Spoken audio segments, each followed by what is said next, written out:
Just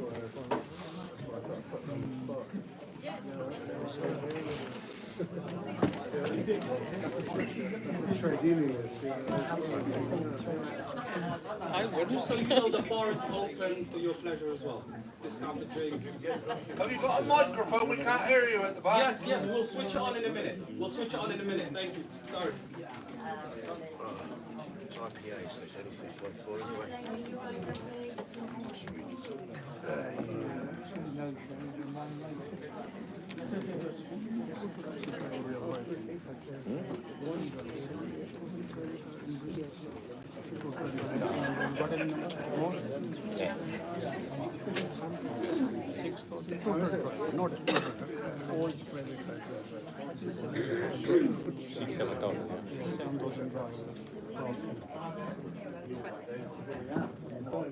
And 1,000 driver Acorn, 8,000 driver Audit, which is more than city needs. And that's like traffic more worse than all drivers and the busy time they stay in the town. I used to use that system.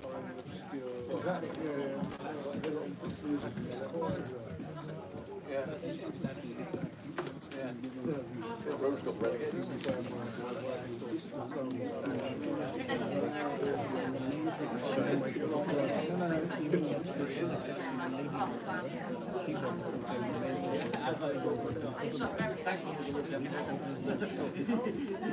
We're gonna do Thursday. You know Thursday?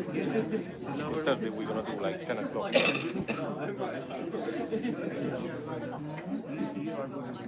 That's why you're otherwise it might be it's a little money back. That's the argument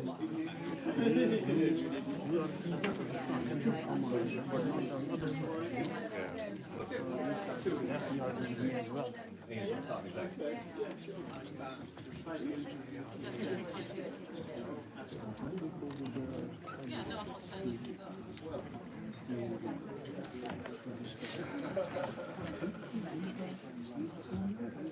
Yeah, the owner, yeah.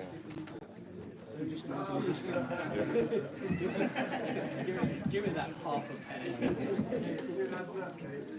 When you go to sleep, you know,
All right, good evening. Thank you very much for coming and being with us. This is our very first community hustings and hopefully not the last as well.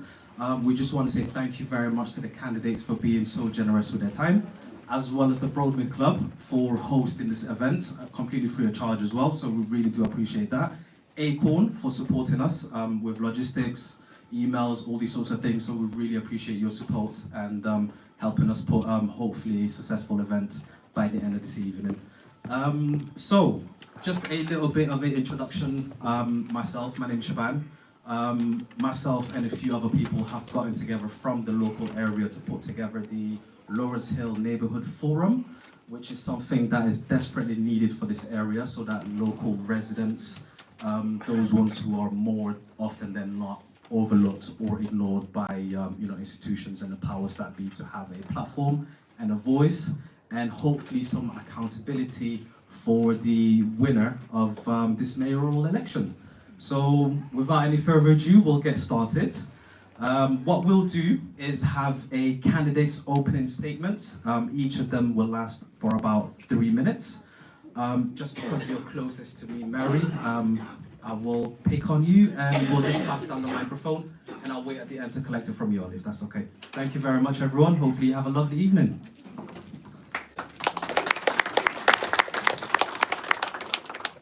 Hello, and thank you. Thank you for turning up on what is a gorgeous sunny evening, and I'm sure, there are lots of other things that you could be doing tonight, but you are here to hear from your candidates, and that's a really good thing, because interest in democracy is quite low, and one of the big things about this election, the West of England mayor election, it's expected that only about 30% of people will turn out to vote. So your vote is really going to matter.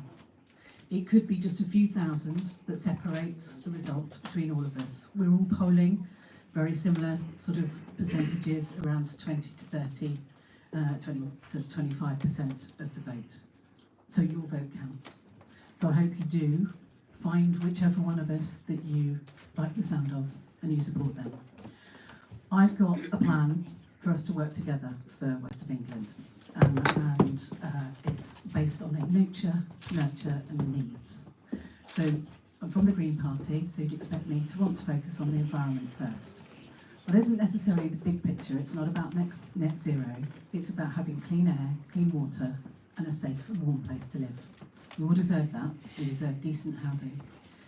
And we're being let down in this region. There's a lack of housing, there's a lack of rented, and there's a lack of affordable to purchase housing. And what we can do with the spatial planning budget is we can build support for community projects, community bids, local neighbourhood plans, and then you get more say over how that money is spent in your local area, and you can apply for more funding bids so you can get extra money in. And that's something I'd look at in the first week with the officers. I'd want them to start looking at a plan at how do we unlock extra funding, not just from the money that we're given by government, but by the money that we can apply for from other organisations. And then by the end of that first year, I'd want to have environmental protections put in so that you do have more access to parks and trees and all of that things that stops the city centre heating up so much.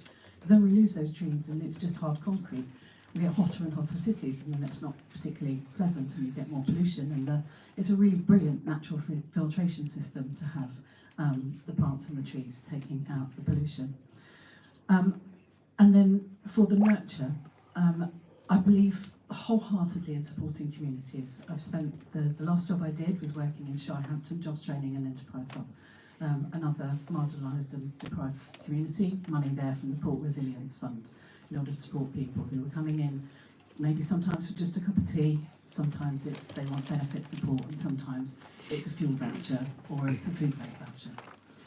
And then finally, in terms of transport, I want to ensure that you have reliable, regular and integrated transport. So a smart ticket that gets you all the way through on the bus, the train. It's called a Freedom Pass. I'd aim to deliver that by the end of year one. And then franchise the buses is my last point. Yeah. So JJ, this is a community hustings for the new combined West of England mayor elections, which are tomorrow. I'm Steve Smith. I'm the Conservative candidate for mayor of the West of England. And I'm going to start by agreeing with Mary, actually. It may surprise you, you're probably going to find us doing this quite a bit over the course of the evening, because there are things we disagree on, and I'm sure we'll talk about those, but there's plenty that we agree on as well. So the first thing I agree on is thank you all for being here. It can be, it's a great thing actually being a candidate. I've spent a lot of time over the last few months knocking on doors and talking to people. And I've met lots of people who are really enthusiastic about their area and about what's happening and about the election and democracy and politics. But I've also met a lot of people when you knock on the door and they're just, no, I'm not interested, I'm not voting, don't care. So it's lovely to come and talk to a room full of people who do care and have come out and taken the time. So I was going to run through quickly some of the things that I would like to do if I'm elected, and then I hope over the course of the evening we can pick up on some more detail through questions. So I'm going to start where Mary left off with transport. One thing that I do want to do, and I know it's a hot topic in this area as well, is what I've described as ending the war on motorists. There are, Absolutely. I think that there are too many occasions when local councils, obviously here it's Bristol, but South Gloss and Baines are doing similar things, take it upon themselves to decide how you ought to travel around, and to make it more difficult to do so if your choice is to travel by car. I don't think, frankly, it's any of my business how you choose to travel around. I don't think it's any of Bristol City Council's business how you choose to travel around. So I've already committed to ending things like Bristol City Council want £3 million to close off Park Street from the next mayor. If it's me, I'll say no. There's plans to put bus lanes on the A4 Keynsham bypass. Again, if I'm elected, that will stop. And I have also committed to carrying out a review by an independent expert. WECA, through WECA money, I will pay for it, but it'll be independently done, into what's happened here as well with the East Bristol Liverpool neighbourhood. I know there were people in the room who like it, there were people in the room who don't like it. I'm sure we'll talk about that. But when this has got to a point when the community is so divided by it that it's installed at 3 AM under police guards, something has gone really badly wrong, and we can't go there again. So we need to understand how we've got to that point, what's gone wrong, and how we can do this better if we want to do this in future. But that's not all that this election is about. So on buses, I agree. I think most of us here will agree we need to franchise the buses, take control of the network, decide what that bus network should look like. On rail, onto massive expansion of local rail, 5 new stations in the next few years, with more to come, and other improvements in rail as well. I also want to get started on light rail, rapid transit. We've faffed about with this for far too long. On housing, yes, we do need to build much more housing. The reason it's too expensive is there isn't enough of it. 3 minutes? Yeah. Okay. Thank you very much.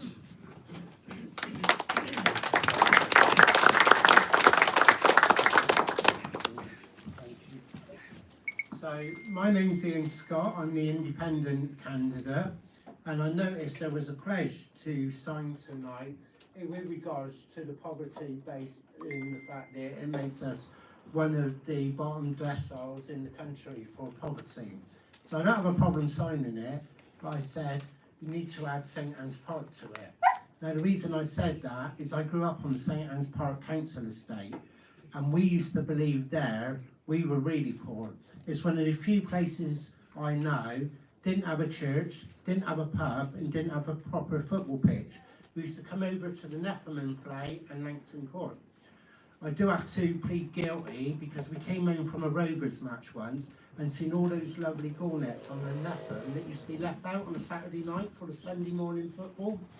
So we moved one of those cornets to St Anne's Park and we put it on the pitch there until a council official came out and obviously moved it back again.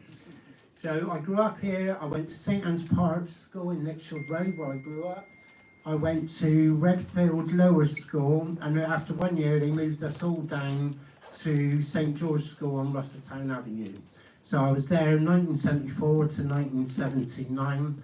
I'm standing because I believe I'm the most experienced candidate in the race. I've been a councillor for 25 years, 15 years on Filton Town Council, and also 10 years on South Gloucestershire Council. I was also a local government policy advisor at Bristol and South Gloucestershire for 12 years. And you can add up all the council experience of all the candidates, and you can add them all up together and they won't reach my experience. I've got the experience to do the job, and I believe that makes me the best person to do it.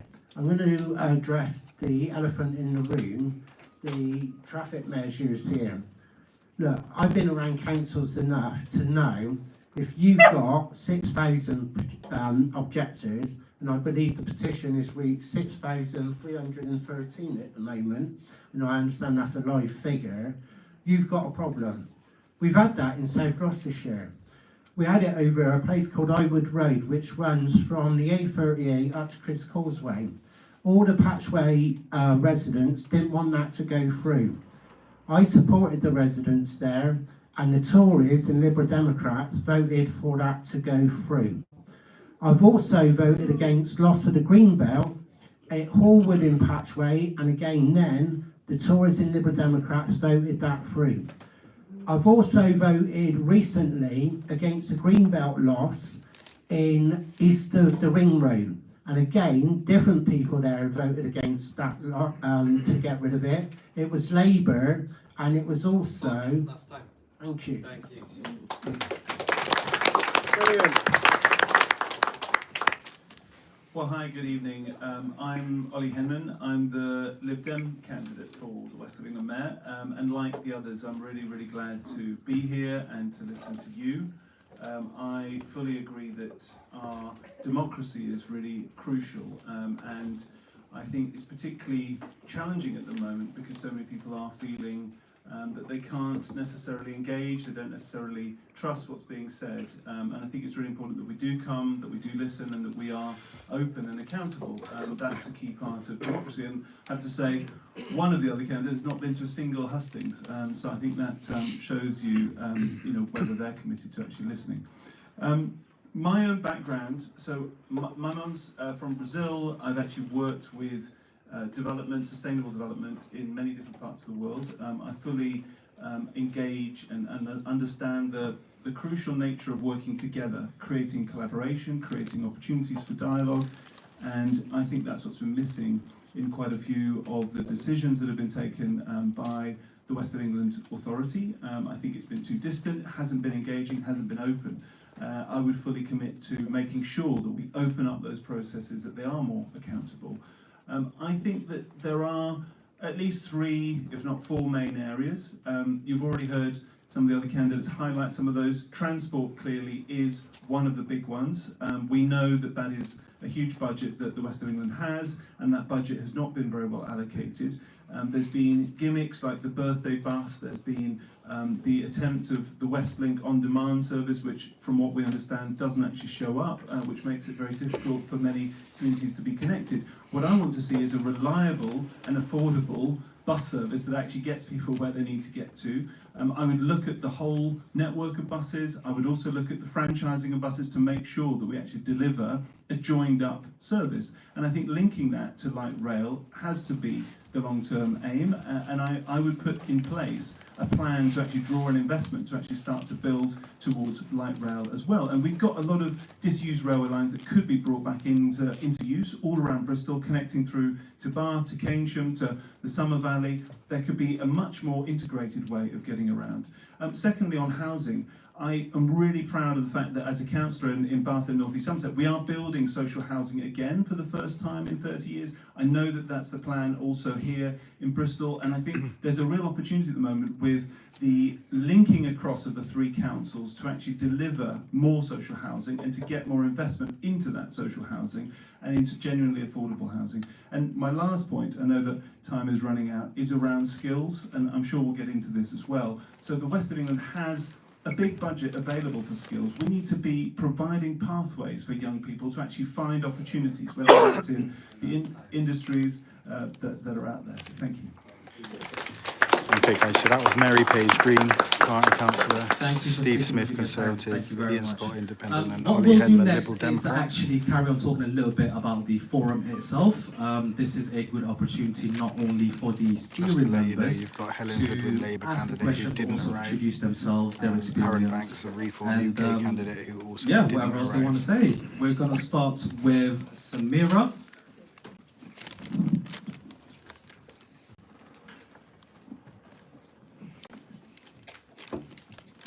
Hi everyone, Assalamualaikum. Welcome to our community, whoever's not from here and whoever's here in the community, welcome again. My name is Samira Muse and I'm one of the members on the Lawrence Hill, sorry, I had a long day. Neighbourhood Forum. I am one of the Indeed, directors of Phil. Barton Hill Activity Club as well. I work with young children with their families and I'm based in Barton Hill. I'm a mum of 2 and this was really well needed service. I can't believe out of, very distressful situation this came up and met lovely people in the community. Actually, we kind of are connected and, people who never used to talk to each other now in the street, and there is a bit of a division as well. So that's me. Should I go for my question? What's your question? Yeah, my question is, I'm not going to ask because something to do with young people in the community. So one of my young people will ask the question.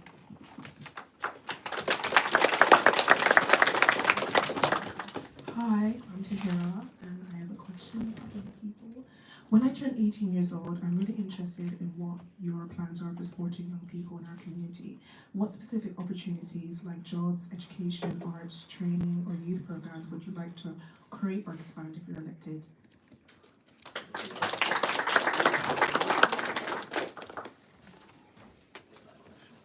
We'll start from others and then work our way back. Well, I was just touching on that at the end of my intro, so I'm really glad that you raised. Mike's not working. Is it on? Which is on?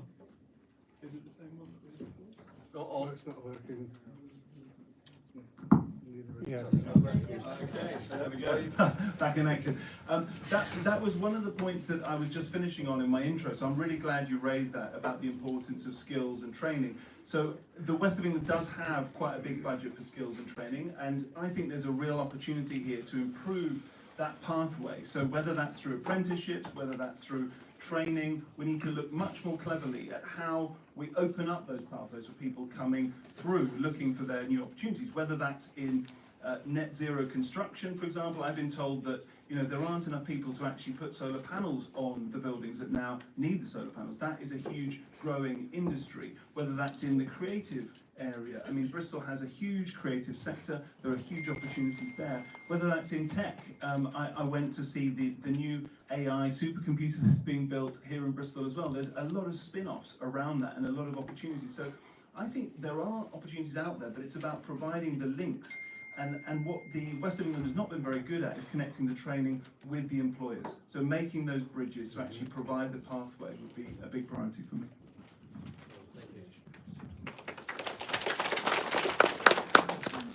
Thank you. When I was growing up at St Anne's Park, we never had any youth club. Closest youth club was the one at Barton Hill, and in my class at school was John Nation and Nellie Hooper, who went on for, I seen Nellie Hooper's first gig in the dugout, which used to be underneath the 5-side pitch, and he's went on to be a top record producer. And without John Nation, we might never have had Banksy, because everyone now celebrates Banksy, but in the reality was, when John Nation was running that graffiti club in Barton Hill, they were being hounded by the police at the time. And it's really brilliant now, because I'm still friends with John Nation, and he does the tours at Bristol with the Banksy tour. And it just illustrates what all people would have thought at the time was terrible is now part of the Bristol culture, and it's celebrated worldwide. We get visitors from all over the world to look at the artwork, not just of Banksy, but of other graffiti artists from Bristol.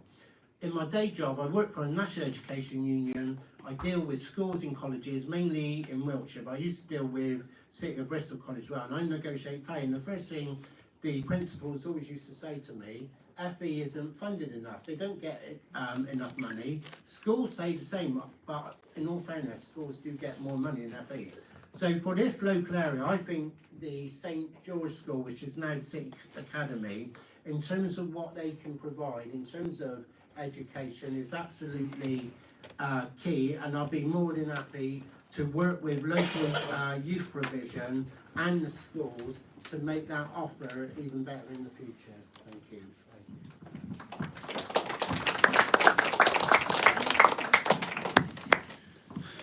For those of you that don't know, FE stands for further education. With skills and education. So as Ollie said, the Combined Authority does have quite a significant amount of money to spend on skills. Unfortunately, a lot of it is tied up in quite a lot of red tape from government. So you've got one pot you can only spend on a certain thing, and another pot you can only spend on something else. But what you can do is use something called the Local Skills Improvement Plan. This is a new role for the Combined Authority to bring together businesses with the skills providers, so colleges and training centres and so on. Now, I'll be speaking to both during this campaign. When you talk to businesses, what they'll tell you is, we're not getting enough, let's say, engineers or programmers or brickies or plumbers or whatever skills it is that they want.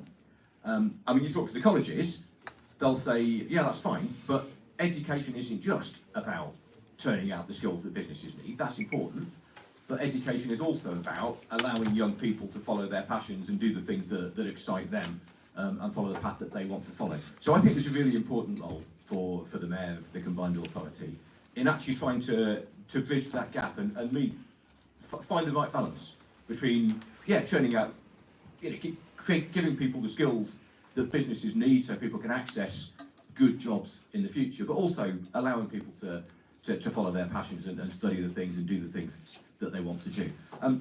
A second part, if I may, I think the question was, what would I like to do?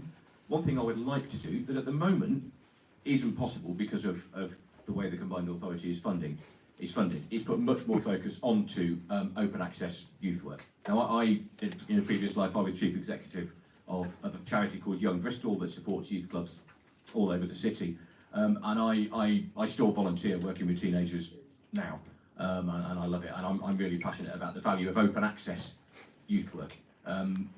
As money has got tighter, what's happened is youth services have gone into much more targeted things. So if there's someone who is struggling with, I don't know, let's say an addiction issue or with homelessness or with mental health issues, there are services. But the open access things, the youth club that anyone can come to and just be with their mates and do something positive, has got harder and harder. And I would love to be able to put some regional money into that. Not an option at the moment because of how the Combined Authority is funded, but in the future is something I would love to be able to do more of.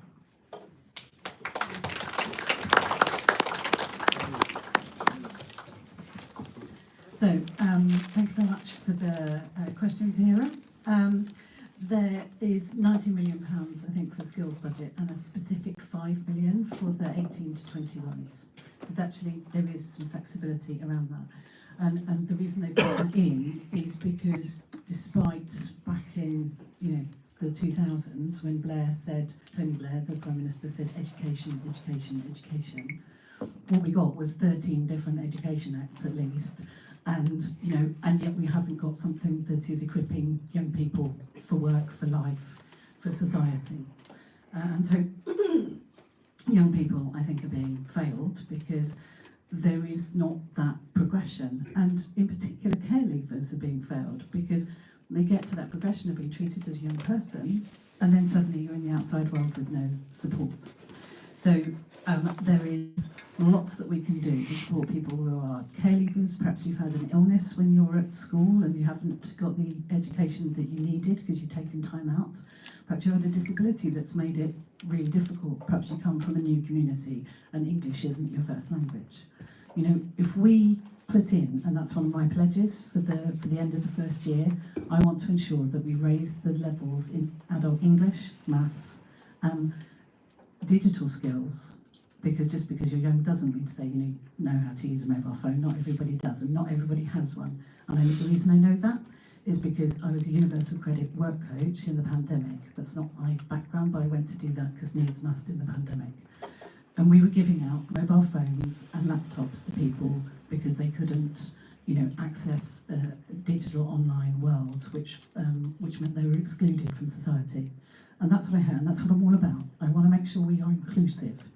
I detest the politics of reform and Aaron Banks, and I detest how he wants to put in barriers and he wants to be exclusionary. And I think it is atrocious that he insulted the Somali community. And my friends Shaban and Savadiro and and others within that community have taught me so much about what a welcoming culture and how vibrant and how wonderful. And another friend took me to the Tasty Afghan Corner down on Stapleton Road, and we went to the Ethiopian. We are richer together, and we have all of these skills and all of these people from all the places. And our young people, if we can get a system where we are finding our white working class kids who have not done well at school, but we're allowing them to interact with people from other communities, because we have a skills program that enables you all to grow together, then we build community and we work together. Thank you.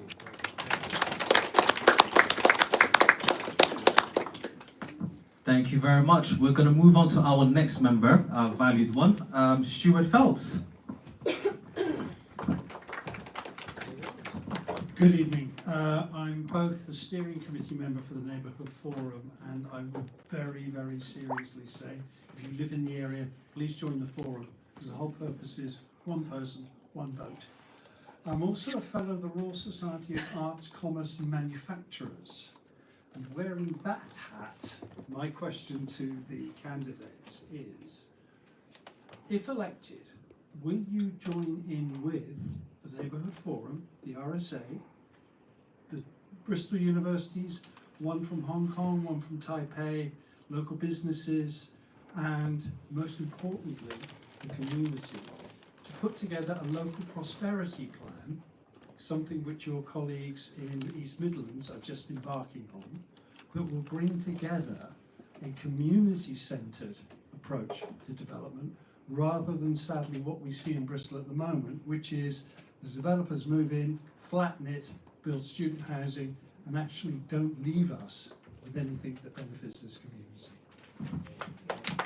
Good question, thank you. Okay, Mary seems keen, we'll go for you. Thank you.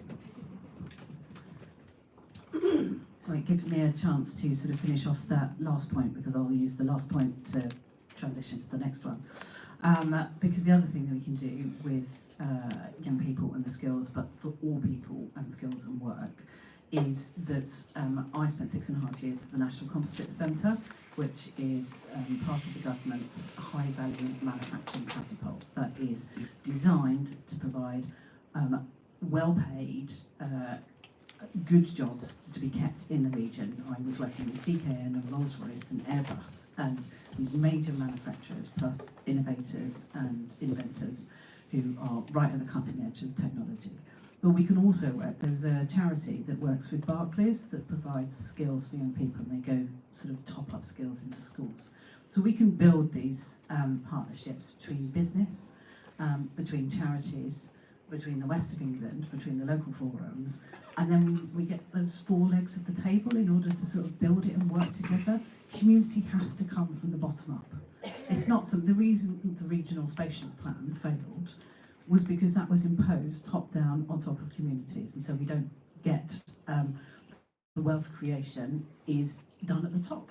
And that's not what I want. I want the wealth to be in your pockets. I genuinely want everybody in the room to get more out of it, so that you are enabled to have the kind of life that you choose, whether that be working 1 day a week, 3 days a week, 5 days a week, or if you're an absolute workaholic, 7 days a week. But you know, I'd say take some time out as well. Get that work-life balance. You know, so if we do what you say, have that wealth plan, and that would play to my strengths. That's what I've done. I went to government when I worked at the National Composites Centre, and I asked them for £28 million to double size the size of that centre. The idea of that centre is to get those innovators plus those multinationals together, and that's where you get great things happen, because you get inspiration from some, you know, big companies that move slowly but have got big production lines, and you've got small innovators who've got a great idea that want to commercialise. So we have all the universities that have got sort of start-up projects, but scaling up is quite difficult. So we need to put some support in there and work with the business community. And I think that, you know, what I've got, the plan I have, the background I have dealing with industry, commerce, but also having a community heart, I think I can do that and offer you a good plan to ensure that the wealth that we create here stays in the West of England. And oh yes, the point that on social value is the term, the buzz term at the moment. So the contracts at the moment in the West of England are offered on a most economic advantageous tender. That basically means that it's bang for buck. It could go to a multi-big company, but they should be about social value. What jobs do they create here? What schemes do they? What money will they put in the community? That's what how we should change it from the bottom up.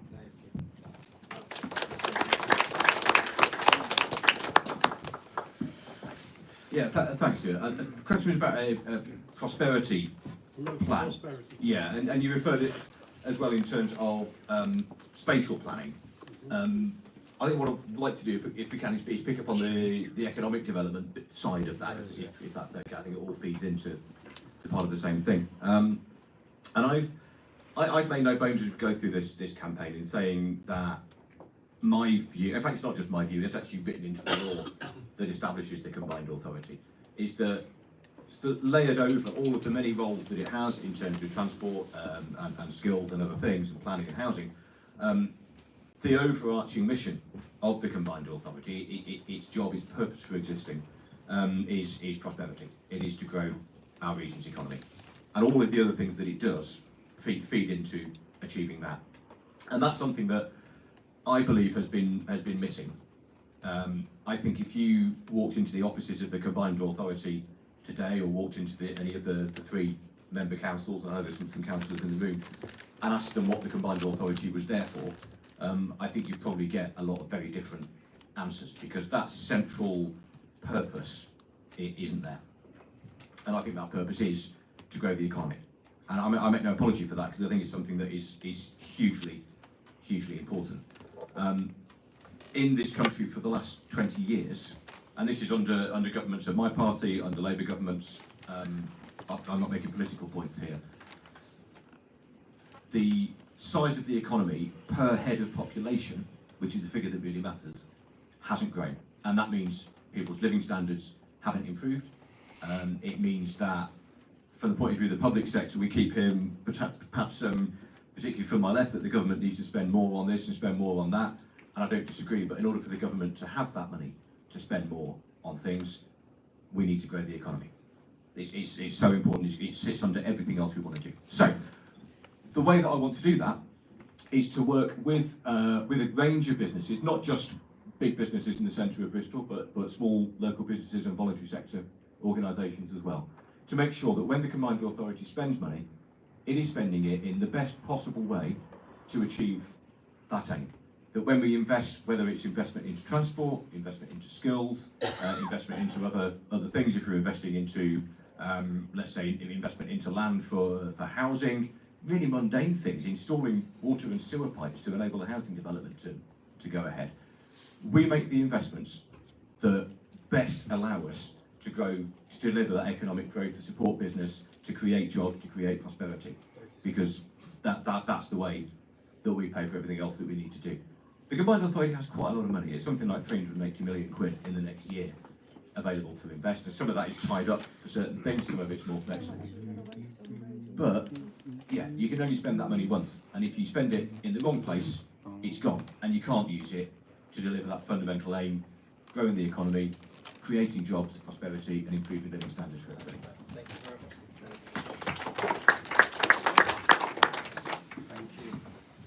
We're at St Anne's Board Mills Club tonight, and some of you are old enough to remember St Anne's Board Mills. That was a major employer for this area.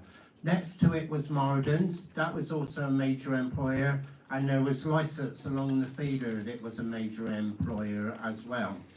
We also know there was a period when Barton Hill got 50 million over a 10-year period.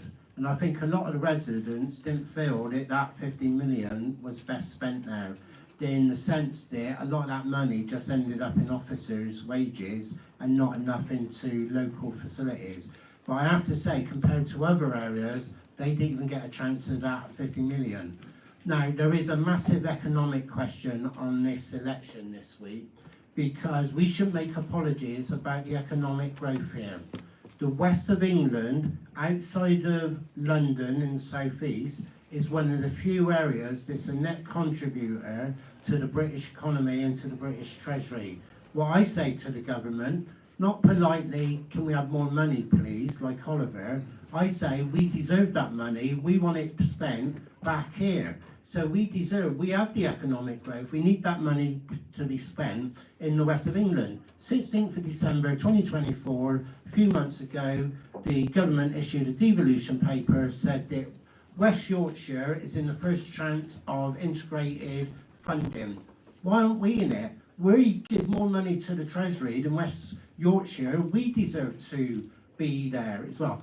I don't want to leave without mentioning Bristol University moving to the Temple Mead site. That is a massive bonus. You will know from Barton Hill there's always been a university connection because of the university settlement in Juicy Road.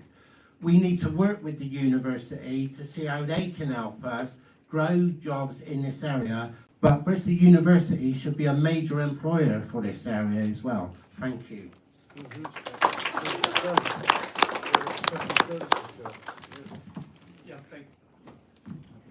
Thanks very much for the question. I want to look at it in two ways.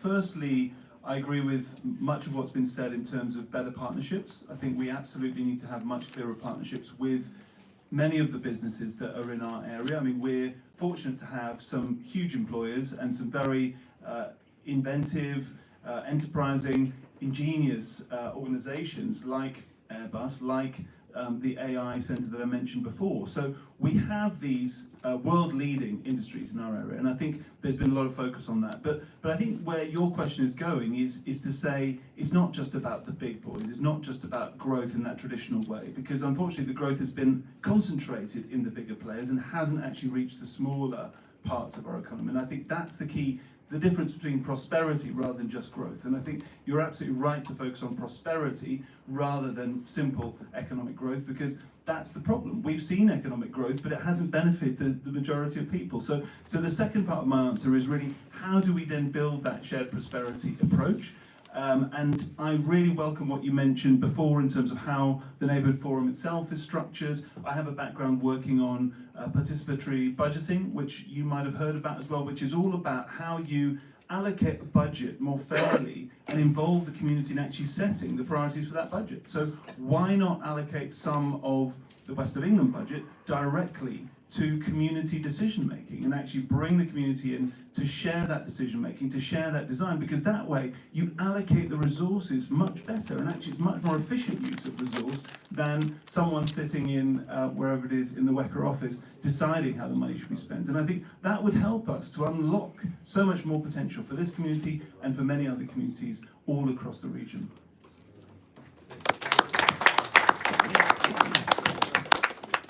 All right, next up we have Fadumo, who is our housing campaigner. Pretty well known and very well liked in the community. Here you go. Hello, my name is Fadumo. I am a local activist. I am Lawrence Hill, for a member of Lawrence Hill Forum.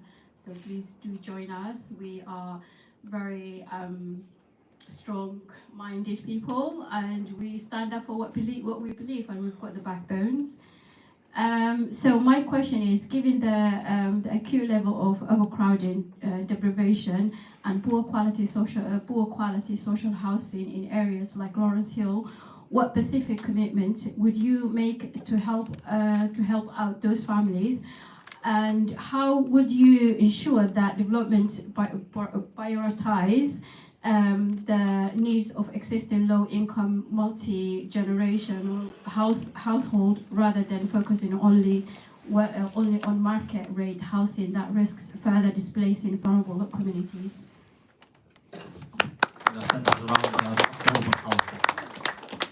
We'll start backwards if that's okay. Yeah. There won't be any broken promises on our watch. Thanks for the question. As I mentioned before, I'm very much in favour of the importance of social housing. This is one of the areas where the combined authority would have to work closely with the 3 local authorities, because, as you know, most of the actual council provision is by the local authorities themselves. And so I think there's a potential here to join up the plans across those 3 local authorities. We've talked about a sort of a spatial strategy that would connect up and would identify where the opportunities are for new development. But crucially, as you say, it has to be focused on social housing and actually delivering social housing. And I think the West of England could be, potentially, this is not something it does at the moment, but could become a partner in delivering new social housing. There is potential for the authority, if it becomes fully established, as they call it, when it comes out of the special measures, for it to actually move towards a position where it could take on some of those, talk about a mayoral development corporation, something along those lines where you actually can help to build housing directly. So that could be something to explore. But I think at the moment the key thing is to bring the 3 authorities together. The Lib Dems happen to be in key positions in all 3 authorities, so we can do that. We can bring people together to come up with a joint plan and to make sure that new social housing is delivered.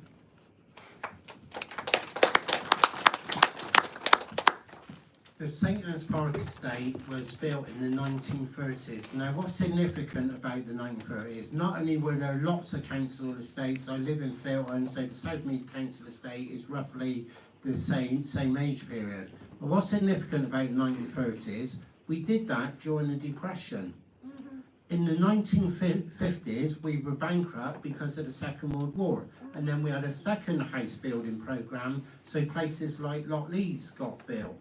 So when people say you can't build council houses, if you can do it during the Depression, you can do it when the country's bankrupt, you can do it again in the future. What it takes though is a political will to do it. Yeah. What we know was the problem was in the 80s, Margaret Thatcher said we can sell council houses. The problem with that, the guy who wrote the policy said for every council house you sell, you have to build a new one. That's where it all fell apart because they never did that. And we've got a lack of council houses. So I'm not going to make a promise to you, I can build all your council houses. It's not going to happen. To build houses, we need to do it like they did it in the 1930s and 1950s. It needs to be a government initiative, and I say to the Labour government, they need to get on with it, because I'm embarrassed. I was a Labour councillor for 25 years. I was a Labour member for 40 years. I joined to support Tony Benn in 1983, his last year in Bristol. And I'm embarrassed that Labour never beat the Tory record on house building, which was done under Macmillan in the 1950s. I say to whatever the colour of the government is going forward, you need to beat that record, because that's what our people need. We need council houses. There's nothing to be ashamed of about having council houses, because I can tell you that 1930s estate in St Anne's Park, South Mead, still provides fantastic housing for the people who live there. Thank you.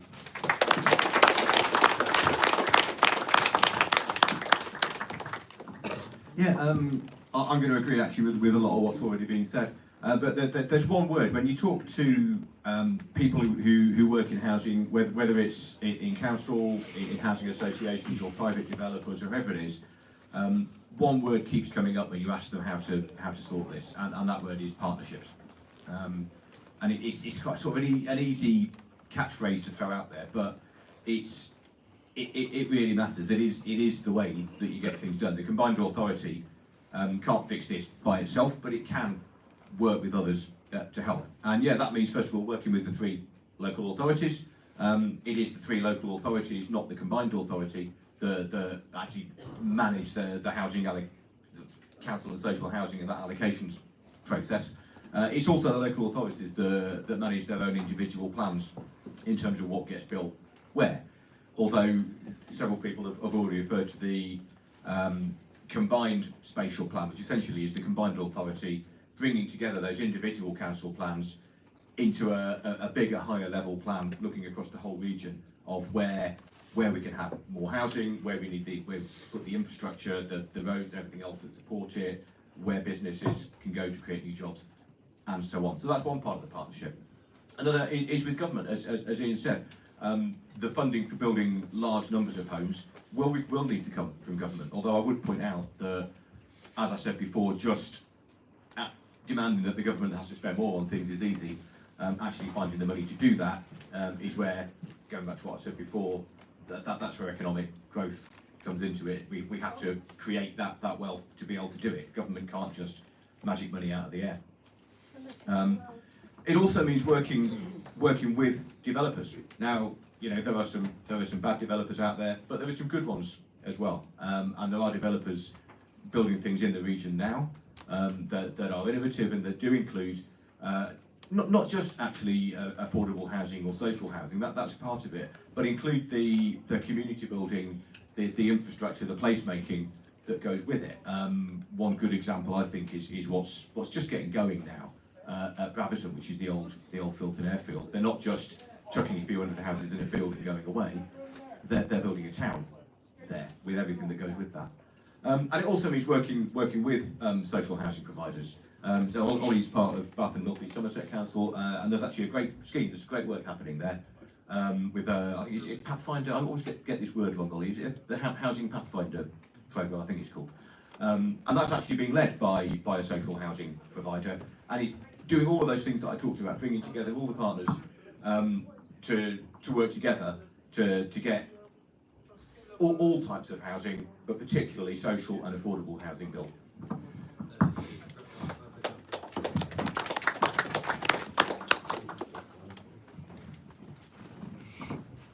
Thanks Thanks, Fenway, for the question. I actually grew up in a multi-generational household, to come back to your point. My grandmother lived with us in a sort of, granny annex kind of, she had her own bathroom because, my grandmother was of that tradition, didn't want to share with my father, but that just wouldn't be appropriate in her eyes. And, and we need to have housing that is suitable for the families that we have. And I think that is what's lacking in the system. So I'm really excited by the idea of having the Mayoral Development Corporation and the powers that could give the authority. Because at the moment, the levers are quite, they're quite ineffective about how we can get housing built.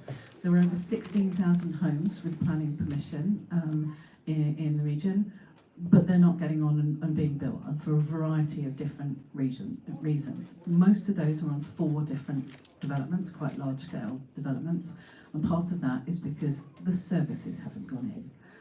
And building houses takes time, and we are 40,000 construction workers short in the southwest.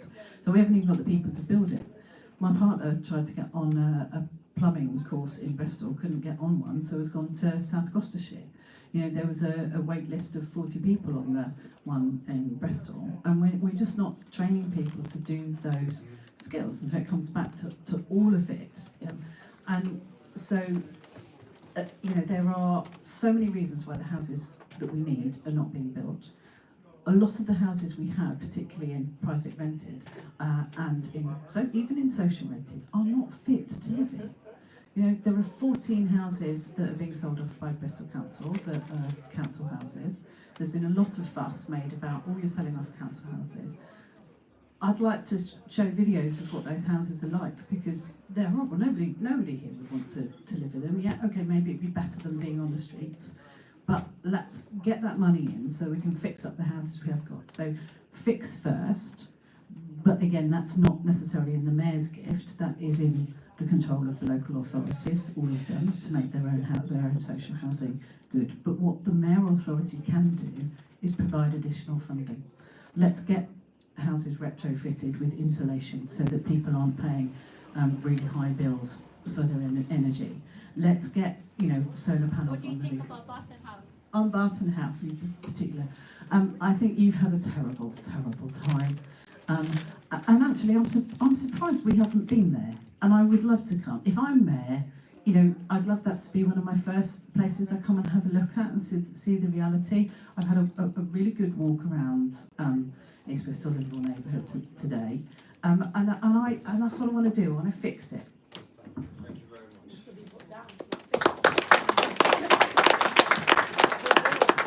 much. Thank you. So next we have another member, steering group, Alex.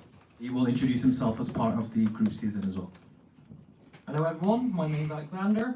I'm a member of the Lawrence Hill Neighbourhood Forum, more so wearing a hat on behalf of the Barton Hill History Group, but I'm also involved with a number of other local groups, camping groups, other groups in the area, including the Rhubarb Tavern Community Action Group. I'm also a member of the Parochial Church Council for St Luke's Church, and just generally being involved in all manner of local activities and opportunities in the area, which has seen my path cross many times with local governance. Some instances good, other instances not so good. Which brings me to the question which I would like to pose to our candidates here. Being a local authority within the WECA region, has appointed a former employee of a pressure group to chair a councillor committee. This committee is directly responsible for implementing policies that were originally advocated for by that same pressure group. Question being, how would you, as WECA Mayor, address the potential conflict of interest and ensure transparency and impartiality in local governance, particularly concerning the use of public funds and the implementation of regional policies? Thank you. That's a big one. Anyone want to start, or should I just pick someone? Okay, I'll go with Ian first, and we'll just mix things up. Thank you. I was a local government officer for 12 years, and most of that time I was a union rep in local government. So, if I've understood the question right, if someone's been appointed chair of the committee, is that an elected councillor in this case? Yeah, it is. Okay. Look, if you're an elected councillor, you do, and because obviously I am elected councillor, I'm a Woodstock councillor in Kingswood at the moment, and you have to declare any interest. Now, I would imagine what they've probably done is that any previous experience working somewhere else, long as they've given up that employment, they wouldn't have to declare it, if I'm being honest with you. That is just the way local government works. Obviously, there is always concern about conflicts of interest. It's not just conflicts of interest in terms of the way they influence decision making, but you can imagine one of my concerns with the mayor, they're spending millions on contracts, but how do we know those contracts can deliver when you've got that amount of money? What happens if you're doing the Porter's deadline and halfway through they say we ran out of money? Because if you then got a re-contract for it, it is really difficult. And I've heard terrible stories where contracts have gone out and they've been given to relations of people. That's just wrong. And the reason why that falls apart, what you need is a really good audit team. And there used to be good audit teams in the local authorities, and a lot of those jobs have disappeared.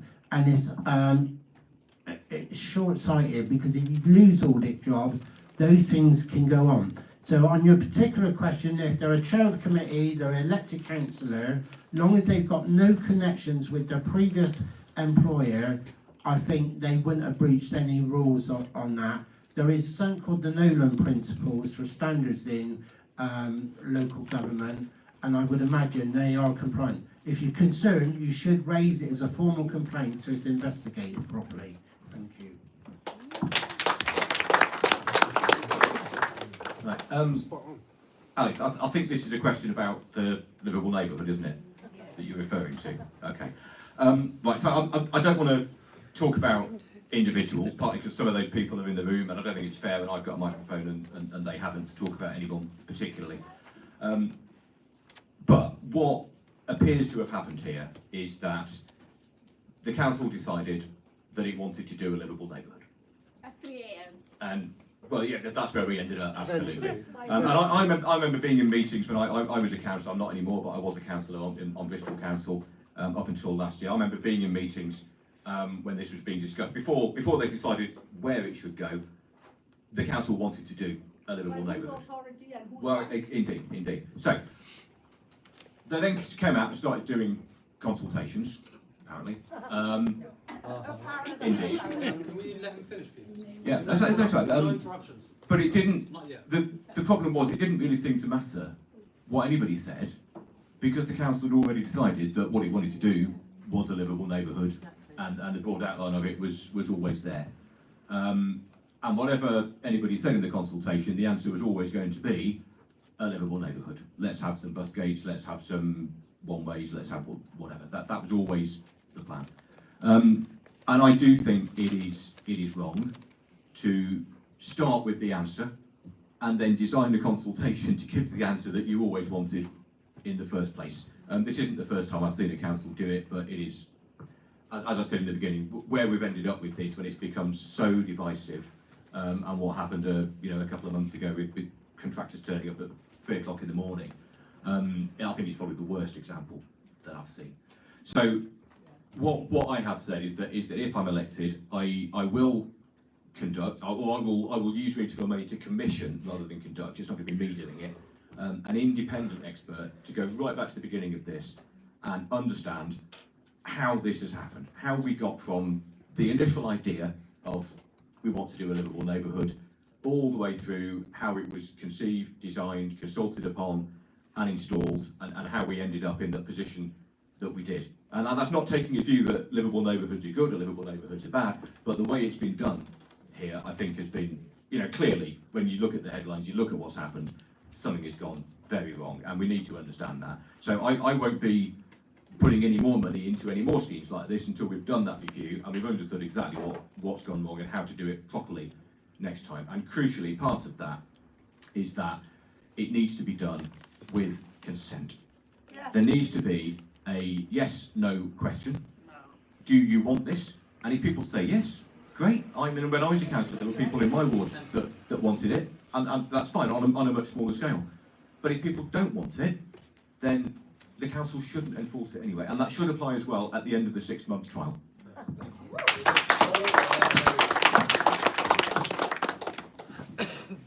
Thanks. Yeah, I think there's two different aspects to this question, and it's great to follow Steve because I think he's unpicked some of those. The first point is around transparency of appointments, and I think you're absolutely right that there has to be clarity on any appointment, any public appointment, and it has to be open, transparent, and if people do have particular interests, that needs to be known, that needs to be taken into account if that's appropriate for that person to be in that role.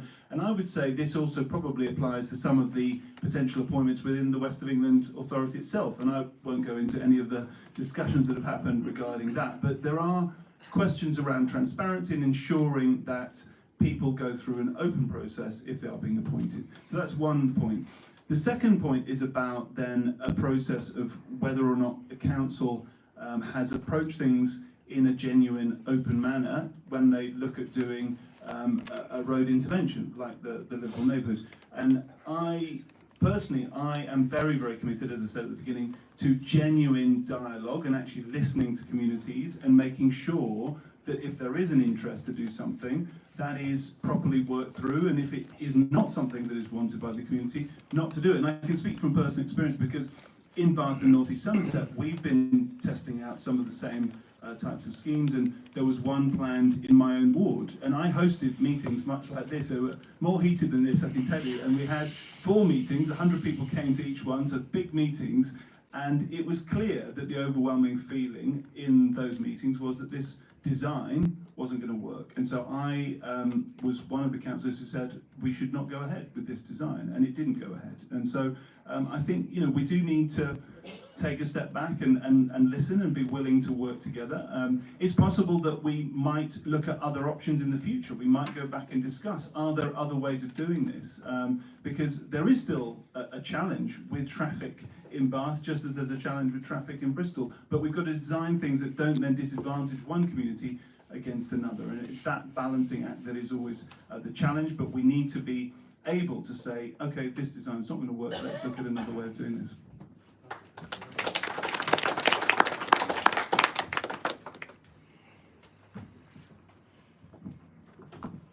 I've actually got quite a lot of agreement with both Stephen and Ollie in some of the points they've raised. In fact, it was so heated in Bath that one of the Lib Dem councillors who had a very major responsibility for this in the LTN in Bath left the Lib Dems and became a Green councillor. And that whole principle of standing up for your residents and being your community champion is really important, and you have to put your values at the heart of everything you do. So on that first point that Ollie was talking about in terms of transparency, I ran the campaign to remove the role of Bristol Mayor. And I did that because I didn't believe that role was accountable, I didn't believe it was transparent, and I didn't believe it was delivering value for money.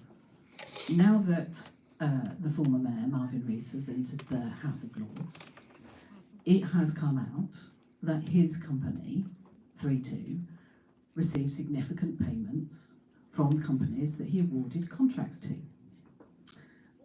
That is in the public domain, and you can search that and find that in the newspapers. And it is really important that people that you elect are transparent about where their interests are. As far as I'm concerned, I don't think I can be bought by those temptations of money. That's not what drives me. I gave up my job in the civil service to run that campaign to remove the role of mayor because I didn't think it worked and I thought it was a blocker. And yet I want to do this role of mayor, because this mayor is actually to be collaborative, to work together, to unite people.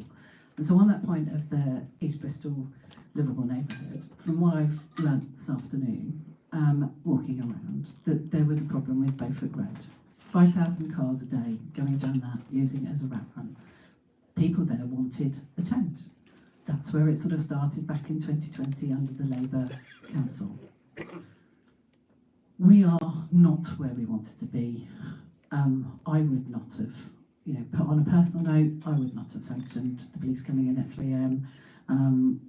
I have ongoing dialogue with the Green Party councillors in Bristol, and I will continue to do so, and will continue to be cordial, collegiate, and will continue to work. And if I'm elected mayor, you can guarantee that you're going to get that review looked at, because we believe in the data and the science.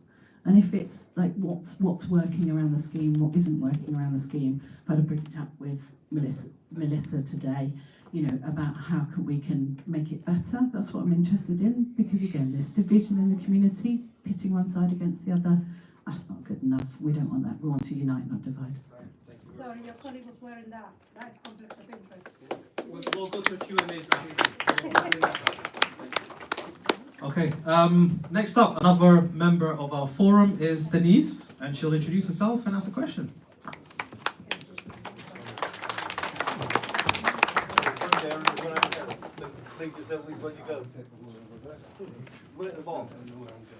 Hi, so my name's Denise. I'm also the part of the Neighbourhood Forum, and also the owner of Cafe Conscious down the road. So on the way here this evening, I popped into one local business and have a question for you. With costs rising and people's income not keeping pace, what will you do so we no longer hear a local business say is going to have to put its staff on 0-hour contracts? This is what was said on my way here today. Could you repeat the question one more time? With costs rising and people's income not keeping pace, what will you do so we no longer hear a local business say it's going to have to put its staff on 0-hour contracts? Yep. Right, maybe we'll start at the end with Ollie and work our way back around. Sure. Clearly, there are big inequalities, and those inequalities have been growing in recent years, and that has become a huge challenge. And cost of living is a major challenge. But this comes from national choices, and I think we have to be aware, and I'll come to what WECA can do about it, but I do think that a big part of this comes from national government choices. The Tory administration had already reduced so many of the ways that the population is supported around the whole country, and unfortunately Labour are continuing that, and they're looking to cut disability benefits, which I think is absolutely shocking and staggering that a Labour government would even be talking about that. So it is a very challenging situation because of that national austerity that we still see even now under Labour.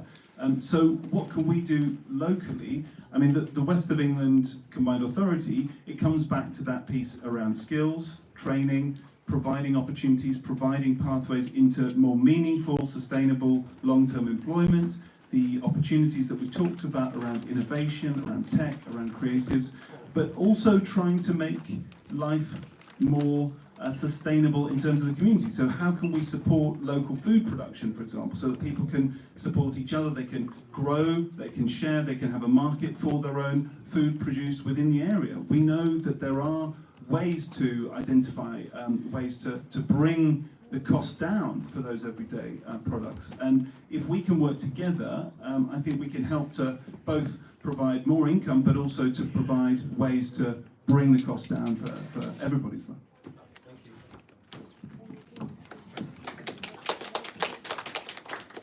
What we know is the Tories left the country in a mess. So when Labour come in, they have to take decisions. Now, I don't believe they were completely honest with those decisions.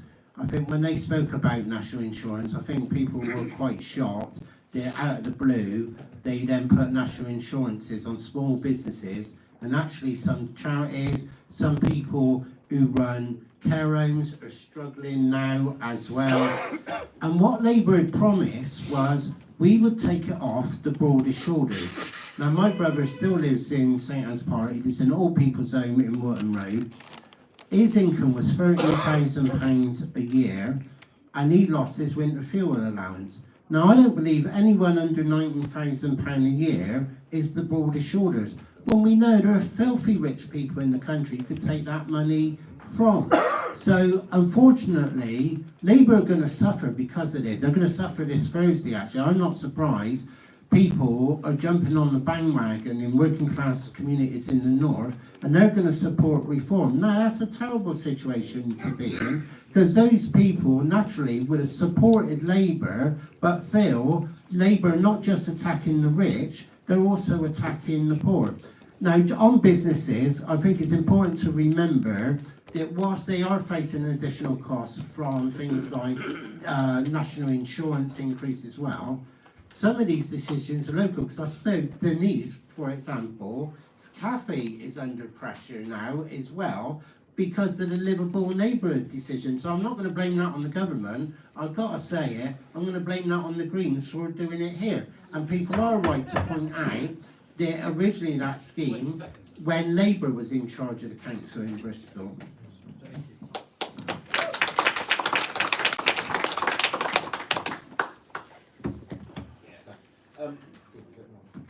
Is that okay? Yeah, brilliant. So, yeah, as Ollie said, a lot of this does come down to national politics and national decisions that, as Mayor of the West of England, whichever one of us is elected, would have some little influence on. Actually, you do get to, if you're the Mayor, you do get to go to meetings in Downing Street with the Prime Minister and so on. But let's be realistic about it. The government isn't making its national economic decisions based on what the Mayor of the West of England says in a meeting once every couple of months. But there are things that we can do locally as Mayor and as a combined authority, and particularly working together with the three-member councils. And it comes back to a lot of the stuff that we've already spoken about, actually. Economic development, that investment, putting the money in the right places to put the right infrastructure in, so that it encourages and enables businesses to come and invest in the West of England and create new jobs. What I would want to see is that for every £1 million, let's say, of public money, of your money, that the combined authority spends, it should be attracting £10 million of private investment from companies, from businesses that are coming into this region, bringing new work, creating new jobs and better jobs. And we've got to be really careful about that and really deliberate about it, because if we go and just spend money on stuff like what's happened out here and other schemes that are going on around the area, it doesn't do that. It doesn't have that multiplier effect, and it doesn't then create the jobs that come with it. So that's one really important part of it. The other part, and again others have spoken about this, is the skills and the training piece, to make sure that people everywhere in the West of England are able to access those better jobs. And that is jobs, I mean, there are huge gaps now where there are opportunities to go in. We are desperately short. We talked about housing before. We're desperately short of the people to build those houses. And then looking into the future, there are a whole load of new industries and new businesses setting up here out of our universities and from elsewhere in the West of England, creating great opportunities for people in the future.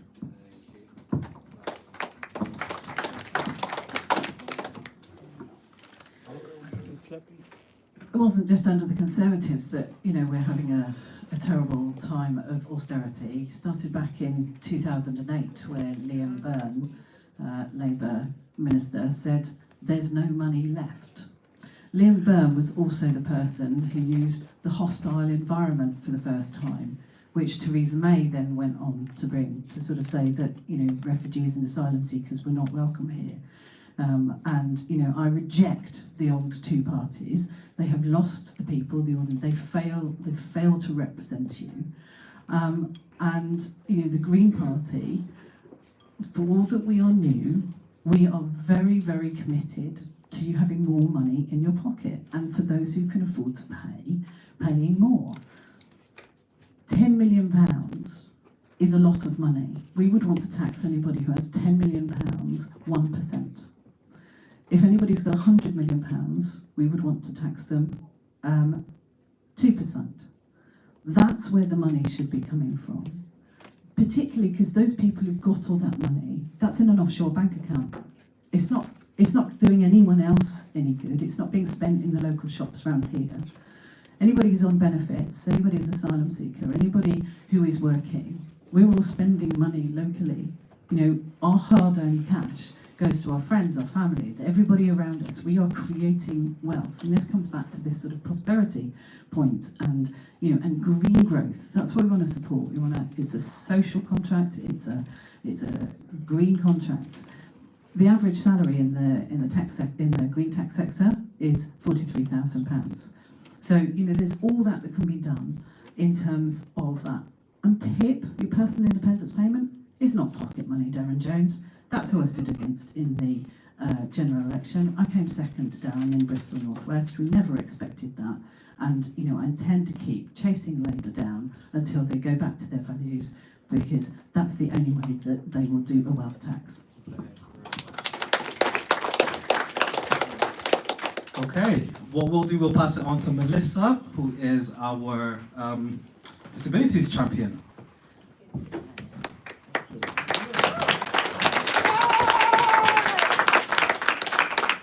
Thank you. If elected, will you agree to set a motion for blue badge holders to have access to all streets at all times in any vehicle as they're intended, to allow those that need this direct access wherever it's needed? With new red route plans, along with more bus gates and many road closures occurring, this is a necessity for many. Currently, Bristol is becoming more inaccessible by the day for a huge majority of people. We need assurances this will change, please. We'll start with Mary and then we'll work our way down. As I understand the powers of the West of England Mayor, those streets are not necessarily in the gift. It's not in the total gift of the West of England. It's more in the control of the local authorities. But yes, in principle, somebody who has a disabilities badge should be able to go where they need to go, because that's why it's given. It's not, anybody who's got a disability, it doesn't suddenly get better. It just, it's a health condition if you're likely to get better. That disability, and that's coming back to the point about PIP and not being pocket money. It's not given because it's a special luxury. It's actually given for somebody with disabilities to get a fair access and a fair chance in life, to be able to access work, to be able to go to leisure, to the places you need to go, to visit friends and family. And the point I made earlier about right back at the beginning, in terms of the Freedom Pass, that I want to have, it's not just for buses, but perhaps we can talk to the local authorities about the clean air zones so that we could get some form of travel allowance and negotiate with all of them to say, if you've got an uncompliant vehicle, but you've either got disability or you are visiting somebody who needs you to take them to the shop because they've got disability, shouldn't be on that individual to have to pay that cost. The cost is high enough in society where people with disabilities are excluded. And I'm part of that 12 million, back in 2020, with COVID and long COVID, I was walking with a stick, and I'm making a brilliant recovery. And it's something that we have to work together. And yes, I'll look at it. I can't promise you it's going to happen. I won't make promises I can't keep.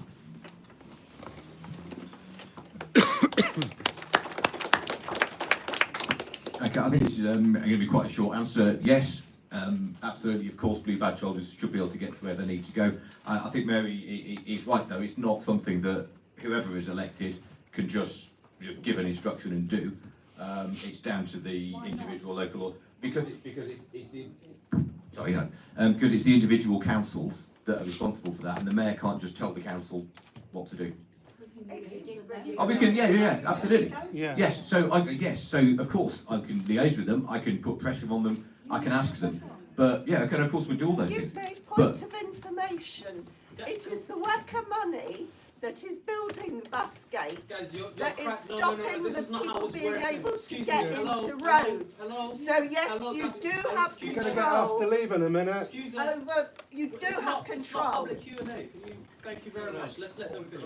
Steve, can you finish? Yeah, sure. So, as I say, the WECA mayor can't make councils do things. You can work with them, you can put pressure on them, you can ask them, and we can do all of those things. And as you're pointing out, you can withhold money from schemes, but you cannot make a council do something.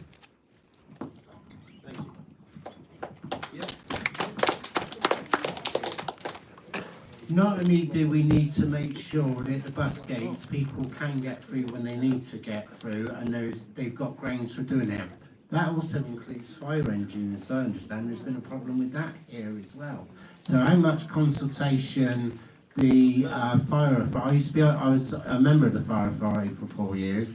I'm not sure how much consultation they got, but it's only once you then end up with fire engines getting stopped, you realise the problem.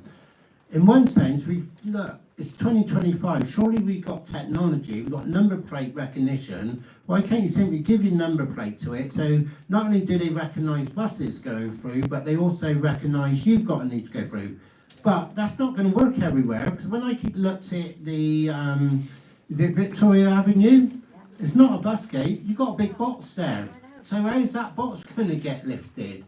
So look, there's a simple answer to that. The boxes have to be removed. If you want to block it, put in an electronic gate, it can then be triggered by number plate recognition, because it's right that if you can trigger a gate, you can't trigger a box. And I appreciate those boxes can be nice with nice flowers in that, but they can't block the road.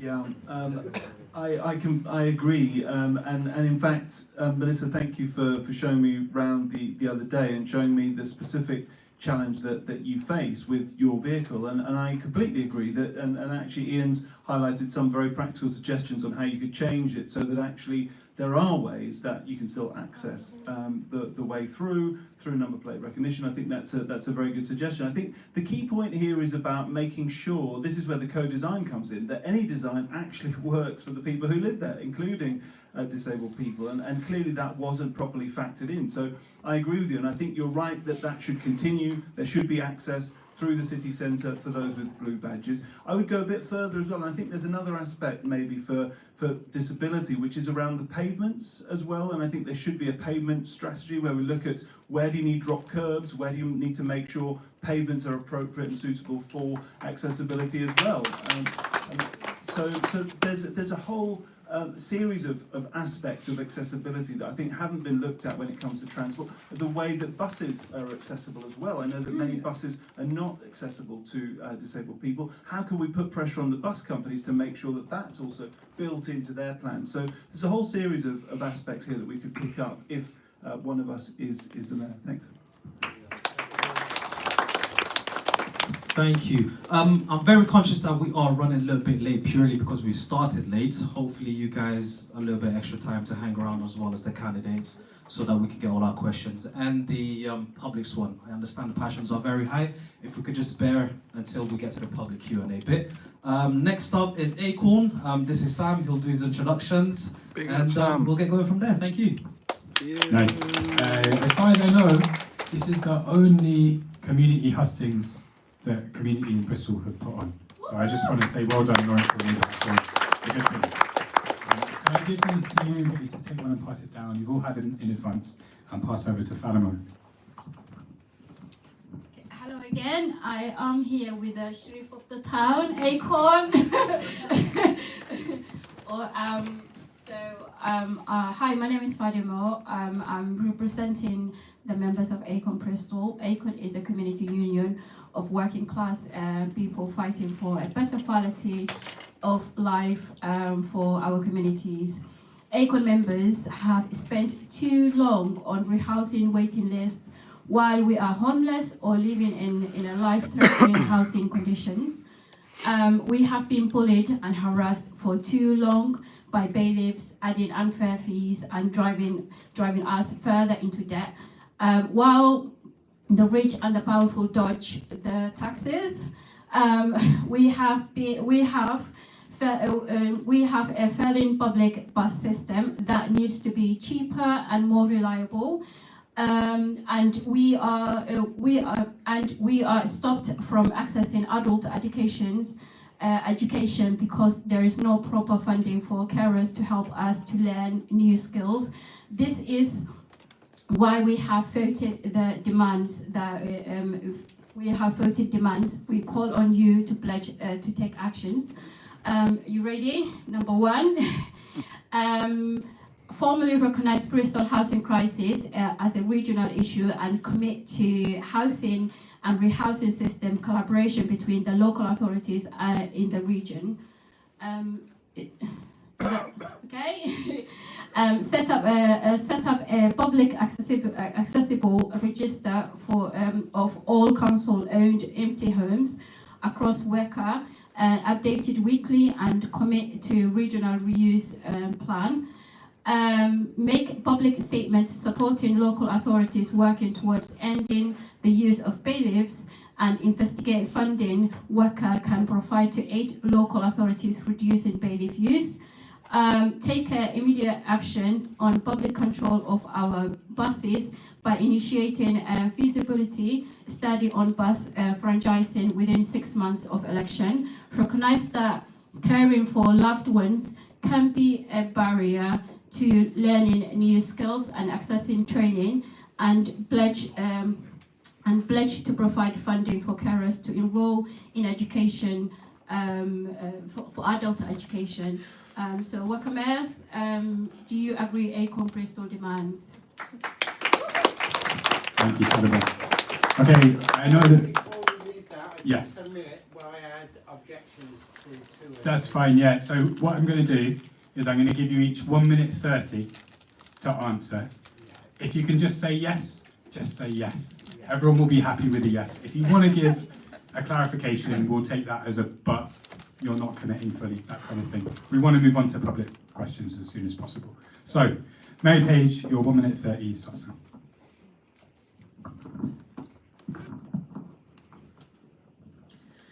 So it is 5 yeses. There's one that is a slight caveat on, which is number 2, the setting up the register. We can set up the register, but I can't make the local authorities fill it in and do it weekly, but I will ask them to.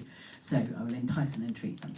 On the first point, in terms of the housing crisis, there are 5 council-owned sites in Lawrence Weston. Lawrence Weston have got their own community plan.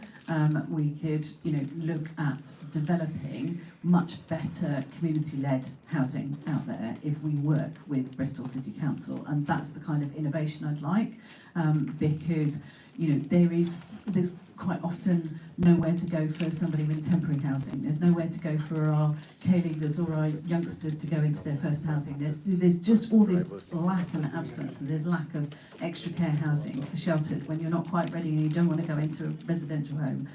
My father at 87 wasn't quite ready for a residential home, but that's where he had to go because there was nowhere else. And it's so important. And the last point, 5. I lost my father 2 years ago in terrible circumstances in the NHS, and I just got a new job and was working in that. And my boss bent over backwards to help support me keep that job. And in the end, it just wasn't sustainable because of the amount of time I was spending in hospital. And we have to do better for everybody for that.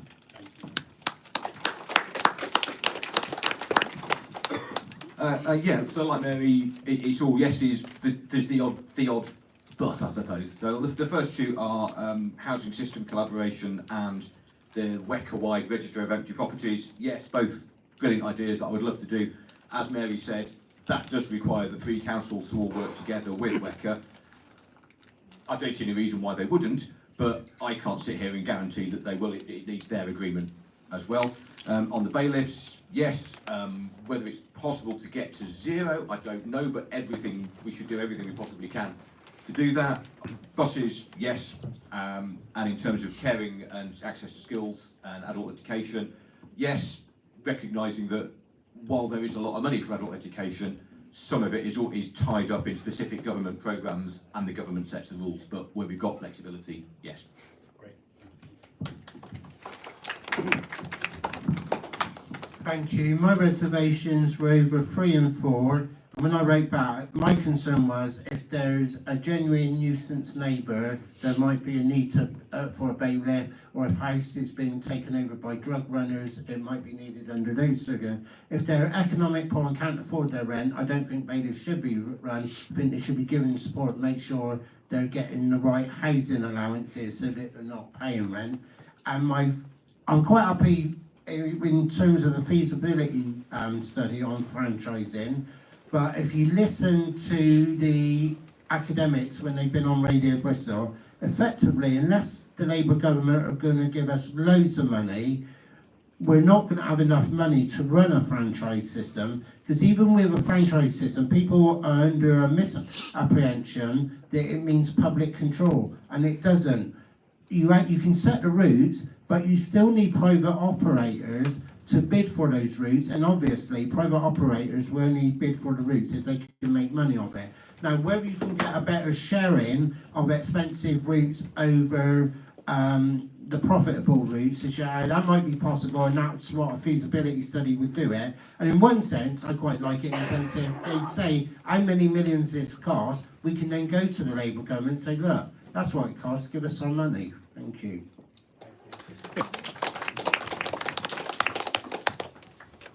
So, yes, also from me. I have similar points, I think, to what Mary and Steve have raised about the first two, but ultimately it would be about working with the local authorities. I think there's an added complication in the case of Bath and North East Somerset that a lot of the social housing is done by Curo as a housing association rather than by the council itself. So there's potential there to include housing associations in this plan and making sure that it's a joined up approach. But I completely agree with the principle of where you're going. I completely agree also on the bailiffs. I am in favour of the feasibility and taking forward franchising as soon as possible. And really thought that the last point was a really good one as well, around ensuring that there is that caring support so that people can get back into training. That's really essential. So yeah, I think that's a great list. Thank you.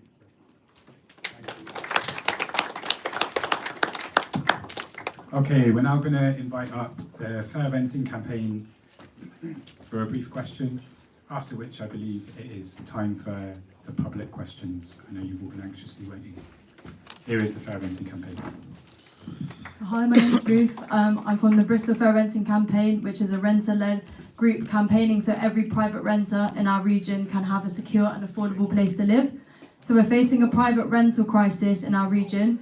In particular, the average rent in Bristol is £1,754 a month, and all areas of WECA are unaffordable to rent in. One of the solutions to this crisis is introducing a localised system of rent controls which could tackle poverty and homelessness and ensure we're all able to afford somewhere to live, and we need you to take urgent action if elected. So firstly, will you commit to lobbying the government for local powers to control private rent through the upcoming devolution bill? And number two, what will you do if elected to champion the need for rent controls in the private rented sector and get this on the national political agenda? Thank you. £1,754 a month is the average rent in Bristol.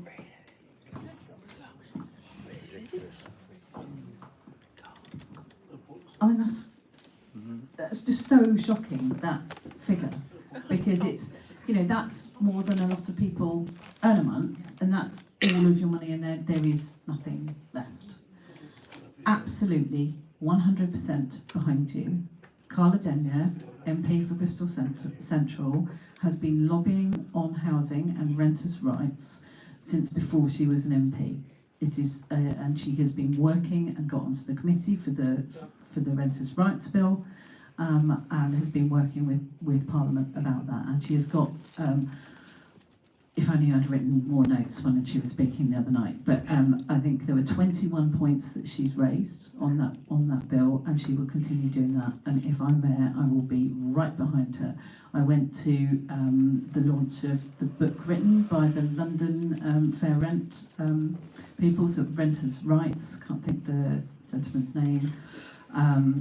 And you know, and that's on my reading list. We have to change this, and yes, I would look to how we could use the devolution bill in order to ensure that, you know, on average, rent in Bristol is 9 times the, you know, not on average, it is 9 times the national average, and it's just not good enough. That's not sustainable. We've also got a problem with Airbnbs in Lawrence Hill.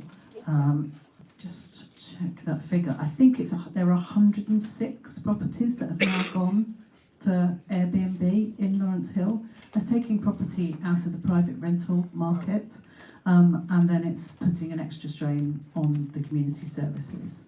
200 properties for Airbnb in a lot of the other central wards. We have to do something about tackling that, because at the moment, Wallis tourist tax actually puts it on the hotels, and that will on the visitors to the hotels, because that will make it worse, not better. Right, I'm going to disappoint you on this one, I'm afraid, because my answer is no. I don't think that, it's not because I don't want to help renters or I don't want to bring prices down, but because I simply don't believe that the government or WECA simply deciding what the price should be is going to work. You know, governments in many countries all over the world, all over history, have tried to control markets and set prices, and when it results in these shortages, it doesn't actually help. So I think we've talked about some of the things in here already. Mary's absolutely right about Airbnbs. Ultimately, the reason prices are high, whether it's for rents or buying properties or whatever it is because this is a great place to live. Like Bristol, the west of England, is a great place to live. Lots of people want to live here, and we haven't built enough properties for them to live in, and that's why the price goes up. So ultimately, what we need is more housing and more homes. Now, some of that we've talked about in terms of how to the various partnerships involved in getting those things built. Airbnb is part of it, and actually working with the universities is part of it as well. There are tens of thousands of additional students coming to Bristol because the universities are expanding. I know nobody likes the fact that we're building lots of student accommodation, but if we don't do that, then students end up in the private rented sector, and that increases demand for that as well. There are, I think Mary mentioned it before, 16,000 homes already with planning consent in Bristol that haven't been built. And if that was simple, we'd already have done it. But there are things that the WECA can do, the Combined Authority can do to help get those done in terms of putting money in, getting sites ready, putting the infrastructure in to make them viable, and working with developers to get things built and built at the right size.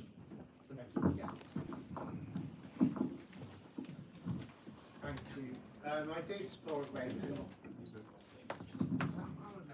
I do support rent controls, and my understanding is where they have been used in the past, one of the positive impacts of it is if landlords can't make as much profit as they originally were making, they start selling the properties, and overall that brings property prices down, so people can actually afford to buy those houses as family homes instead of having family homes split up into flats. Because I live in Filton, it is practically the capital of HMOs because we're so close to the University of the West of England.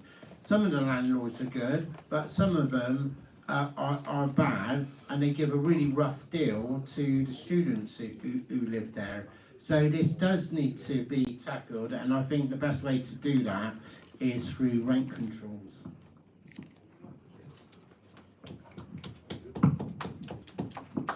So I think this is another one of those areas where there would have to be dialogue with each of the local authorities to work out the best way forward. I think in principle makes sense, and you're absolutely right that it is shocking to see how unaffordable rent has become across the region, and we do need to work much more closely together to tackle those astronomical rents. I think there are other aspects to it as well, and I agree with some of what's already been said around the importance of actually building more affordable housing, making sure that there is more housing available, particularly where you have brownfield sites that have been effectively land banked, where people are just holding the land and then selling it on at a profit and not actually delivering the housing. That has to be built. We have to see those new houses coming on stream. I also am very much in favour, I've talked before about the importance of having controls over Airbnb. That is something that we would need new powers for. Some of the other regional mayors have been asking for those powers, and I think that is one of the kind of things that would make sense for the regional mayor to be able to do, to be able to actually put in place some regulation around Airbnb. It's something that I think is long overdue. I do also want to come back, and I'm surprised actually that Mary doesn't agree on the tourist levy. The point about a tourist levy is we have thousands of tourists coming to our region. They are using our streets, they are going into our parks. I think it's perfectly legitimate that those who come and use our public spaces chip in a little bit per night to be able to walk around and enjoy the parks. And so that money, if we had, say, £2 a night, as they do in most other European cities, you would then have that money as a specific fund that could be used, for example, to improve our streets, to improve the pavements, to improve the parks, potentially to have more public loos. I know that's been a controversial thing where they've been lost in so many places. So I don't think it's unreasonable for people coming in to our area to be willing to pay a couple of quid a night to chip into a fund in that way. And I think that's something we should be doing. I know they're looking at it in Wales as well and in Scotland. So that's another power that I'd be looking to ask for.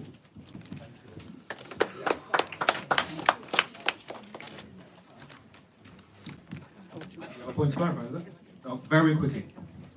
It's not that I fundamentally disagree, Ollie. I just don't think it's necessarily the right thing at the right time now. It's something I'd potentially explore, and obviously I think Bristol City Council's exploring it, and Bath want to do it. And if the local councils want to do it, well, obviously, as mayor, you need to look at it. Any comeback? Just no, all good.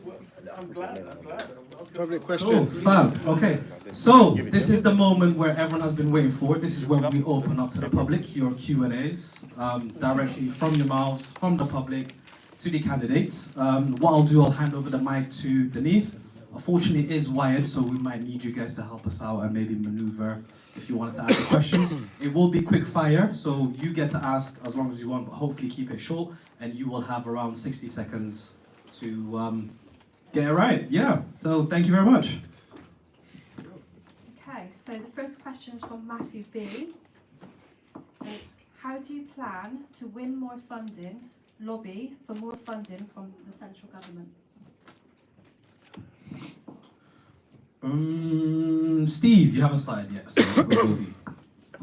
Yeah, by having that a clear plan. So we've talked a little bit about regional spatial planning, i.e. physically where does stuff go. That's an important part of it. We've talked about economic development, what kind of businesses, what kind of industry is the West of England good at, and there was a whole range of those in different places. If you can go to government with a clear plan of what it is you want to achieve, where you see growth coming from, what investment you want, and where the infrastructure needs to go in order to support that, what we've seen in other areas is that government will respond to that. What we haven't had so far in the West of England, because of political disagreements that have stood in the way and shouldn't have done, is we haven't had that clear plan, that clear strategy and a clear ask, and that's what we need to get to.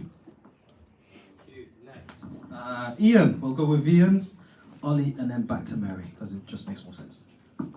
Thank you. If you look at any of my paperwork for the election, you'll see it's my #1 priority. We're a net contributor to the British economy, to the Treasury. We deserve to get our money back. That is the reality of it. The question is, how do you make a government give you that money back? My approach to this, as I said earlier, I'm not going to be Oliver saying, please sir, can we have more money from Starmer? What I say to the Labour government, you either give us the money we deserve, you give us Frenchy Community Hospital, which you promised when you shut Frenchy Hospital, and if you don't do it, this is what will happen. This is why it's an advantage voting for me on Thursday. If you don't do it, this time it was you lose the chance of having a Labour and Metro Mayor. Next time, all those Labour MPs that got voted locally, if you don't give us our money back, they will be the next target and they will be voted out. That's why there's an incentive for the Labour government to give us our money. I love this guy. So I've got 3 steps for this one. The first one is a joint plan, and I agree with what Steve said. We do need that joint plan across the 3 local authorities. As I said before, the Lib Dems are in a key position in all 3. We lead in Bath and North East Somerset. We're jointly with Labour in South Gloss, and we're working together with the Greens and supporting here. So we can provide that joined up plan. That's the first step.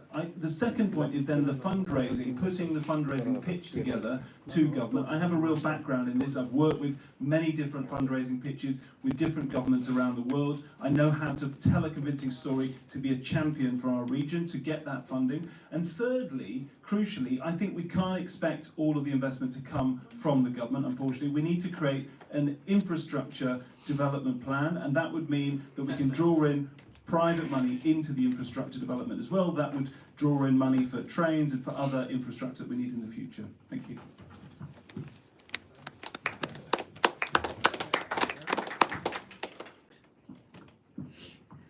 We have to get our own house in order first. That would be my first priority. Let's get to grips with how the West of England is working. It's only just come out of this best value notice, i.e. it wasn't working properly.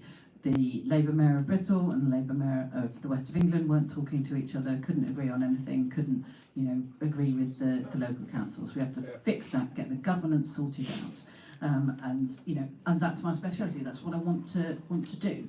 We had a mayor, the first mayor Conservative one, who was invisible. Nobody ever saw him. And then the other one wanted his face on the back of the bus. The dog was pretty cute. But, we have got to do that. That spatial plan, get that sorted. We're going to need that. But that has to come bottom up. We need to get those local plans, join up the jigsaw, get the local plan for the authority, and then, and fix the transport. I'm not going to offer you an underground system. I'm going to offer you buses that turn up regularly, a variety of transport options, taxi, cheap price fares, what we can get together, negotiate. All right, next question. So Anne, do you want to come out and read your question? Anne Jocelyn? And Jocelyn? Yes. It's on the way.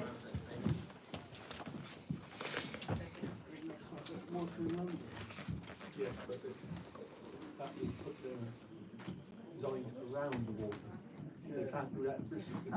How will you ensure that environmental considerations like reducing fossil fuels, river pollution, loss of species and habitat, working with nature, not against nature, will be thought about in all projects?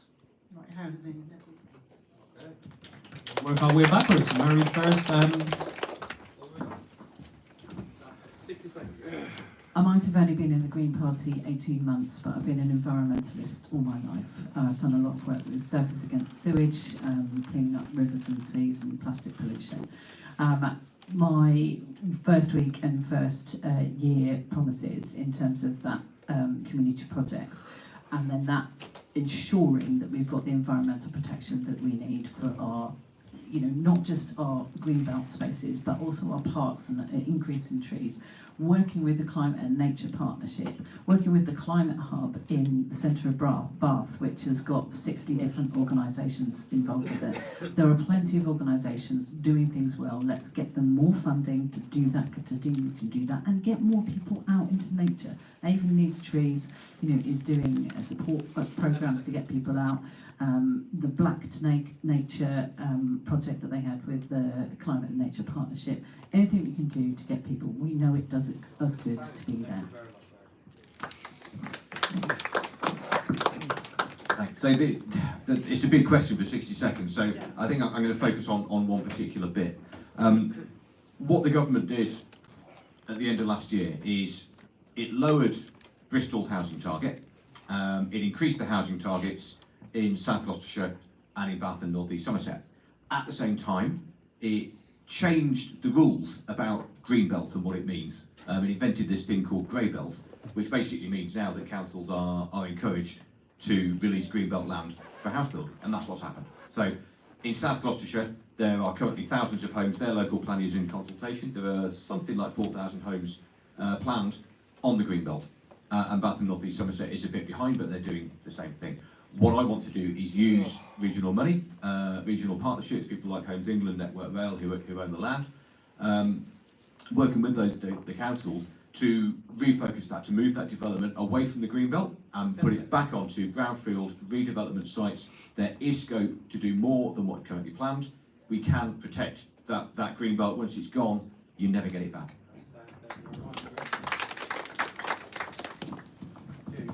They've started replaying Downton Abbey on TV again, and in tonight's episode there was a scene where they were really scared to turn on the electricity because that would be a terrible thing to do. And you think what's happened in Portugal, in Spain recently, where the electricity went down, it brought absolutely chaos. No one could move around, no one could go to work.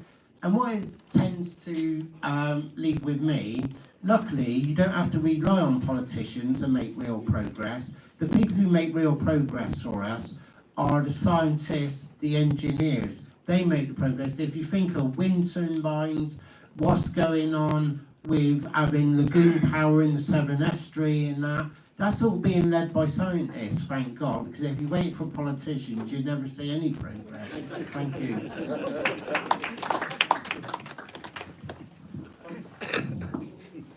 So one of the things that we actually already have in the west of England, it was the first region to have a local nature recovery strategy. And I think actually this is one of the areas where we can be a real champion, we can be leading the way. And it's important not just for the fact that we want to restore nature, we want to bring back the forest, we want to bring back the Great Avon Wood that Mary mentioned, improve our water quality in our rivers, but it's also important because it benefits us in terms of natural flood management. That stops the Avon from flooding or potentially reduces flooding. So there are different important aspects to that nature recovery strategy, and I would build on that, and I absolutely agree that the future has to be more on the renewable side as well. We've seen the growth in wind and solar, but I also think hydro, I mean actually harnessing the power of the Avon itself. There is talk about that, and the tidal power. We know that it could make up to something like 7 or 8% of the entire UK energy use from tidal lagoons. I would seriously look at unlocking that potential through that regional development fund. Thanks. Okay, next question.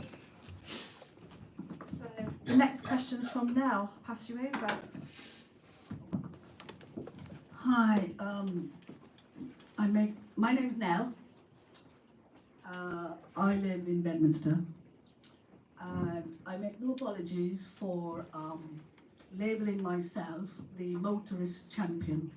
How many of you here are car drivers or car owners? 50-50.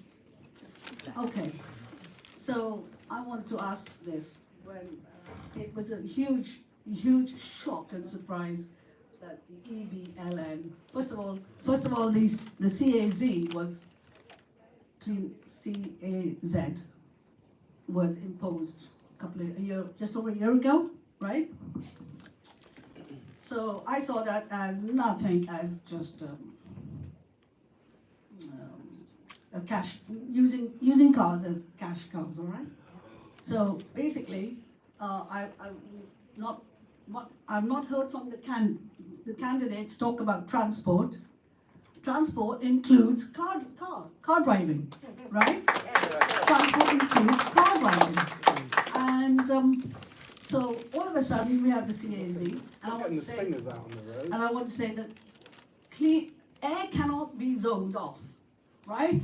The CAZ is in the center, and one gust of wind, and the clean air has been already polluted by the wind around. So it was a racket, right? So what is the objective and rationale for livable neighbourhoods, laughable, and CAZs? I have heard a lot about housing, youth opportunities, but I've not heard one word about the much maligned car drivers. Why has East Bristol been targeted and been foisted with this much hated EBLN? There was a kind of in paper only consultation to residents. Something like this is a huge change traffic scheme. I would ask the candidates to just we know the context. They just know the way back to the to just go to Facebook and This is a rant. This is a rant about the EBLN because it's already been implemented, and you need to see the backlash, and it just needs to be scrapped. And you need to ask. You need to leave it to the did an underhand thing. The very fact that they did it at 3 a.m. implemented these obstructions, planters, bollards, easements, none of it. It stopped me driving from where I want to get to, you know? I understand. I can't jump over bollards and planters. So the question is, why are why is the car even being, we're discriminated against, we're excluded. We're not included. We talk about inclusion, but car drivers are completely ignored, you know? So you need to scrap it. Thank you very much. Next question, please. So you're not going to get those candidates? What's the question? We didn't get the question. Why have you ignored car drivers? Sign my petition. Thank you very much. Why have you ignored thank you very much. Why have you ignored car drivers? Very simple question. Very quickly, please. Thank you. What is the rationale? What's the objective? Let him finish. So I don't think any of us are saying that. I don't think anyone is ignoring car drivers, and you know we all put up our hands and said we do drive cars. The question is whether or not car use as a whole is higher now than it has been, than it was 30 years ago. It probably is. It absolutely is. The question is, do our streets have the space to continue that increase in car use over the next 30 years?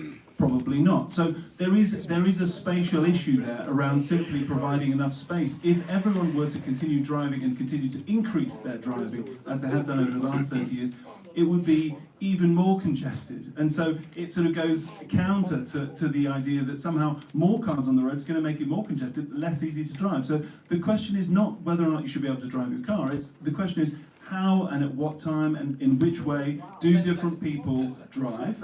Do they want to be able to go on a bus or on a train? And I would say that actually in the long term, the train would be a better solution. What we need is more light rail to get people around more easily. And actually, then that frees up space for the cars that are still there, that need to be there. Thank you very much. Guys, I know this is really emotive, but please, can we try and stay respectful, ask your question, and pass on the mic. Thank you very much. We're really short on time. Okay, thank you. When I left school at 16, I got a job in the post office, and for 20 years, I worked in Barton House. Not your block of flats, but the block where you actually got moved to. It's now an hotel, but that used to be a post office headquarters. So I worked there for 20 years. I always caught the bus because I had 3 children at home and my wife needed a car to drive the kids around to different things. So why would I use a car to go to work when I could get the bus? And that is the point. There are times when you can use a bus, but there are other times if you can afford to have a car, then you would drive. So my day job, I work for the National Education Union and I go and represent people in schools and colleges all over Wiltshire. I'm telling you, you can't get around those schools on public transport. I need to use a car. Thanks. So I think almost the first words out of my mouth tonight was that I wanted to end war on the motorists, which is what you were talking about, Mel. I've picked up a bit of a reputation during this campaign as being the car person. And actually for me it's not about the fact that I like cars or don't like bikes or buses or trains or whatever. For me it's a question of personal choice. I just don't think it's any of my business how you choose to travel around or Ollie's or Ian's or Mary's or anybody else. We're all grown-ups here, we can make our own choices about what we want to do. So what I have said is that if I am elected, as I said before, the mayor can't make a council do something, so I can't make them scrap the East Bristol Liverpool neighbourhood, I'm afraid, however much I might like to. But I will not allow regional funding to be used for future restrictions unless it is clear that people actually want them. A clear yes, no question. If people want them, great. If it makes people's lives better, great. But it should not be imposed upon people. It has to actually solve the problem. That's time. Thank you, Mel. Thank you so much. Thank you, Mel. Thank you.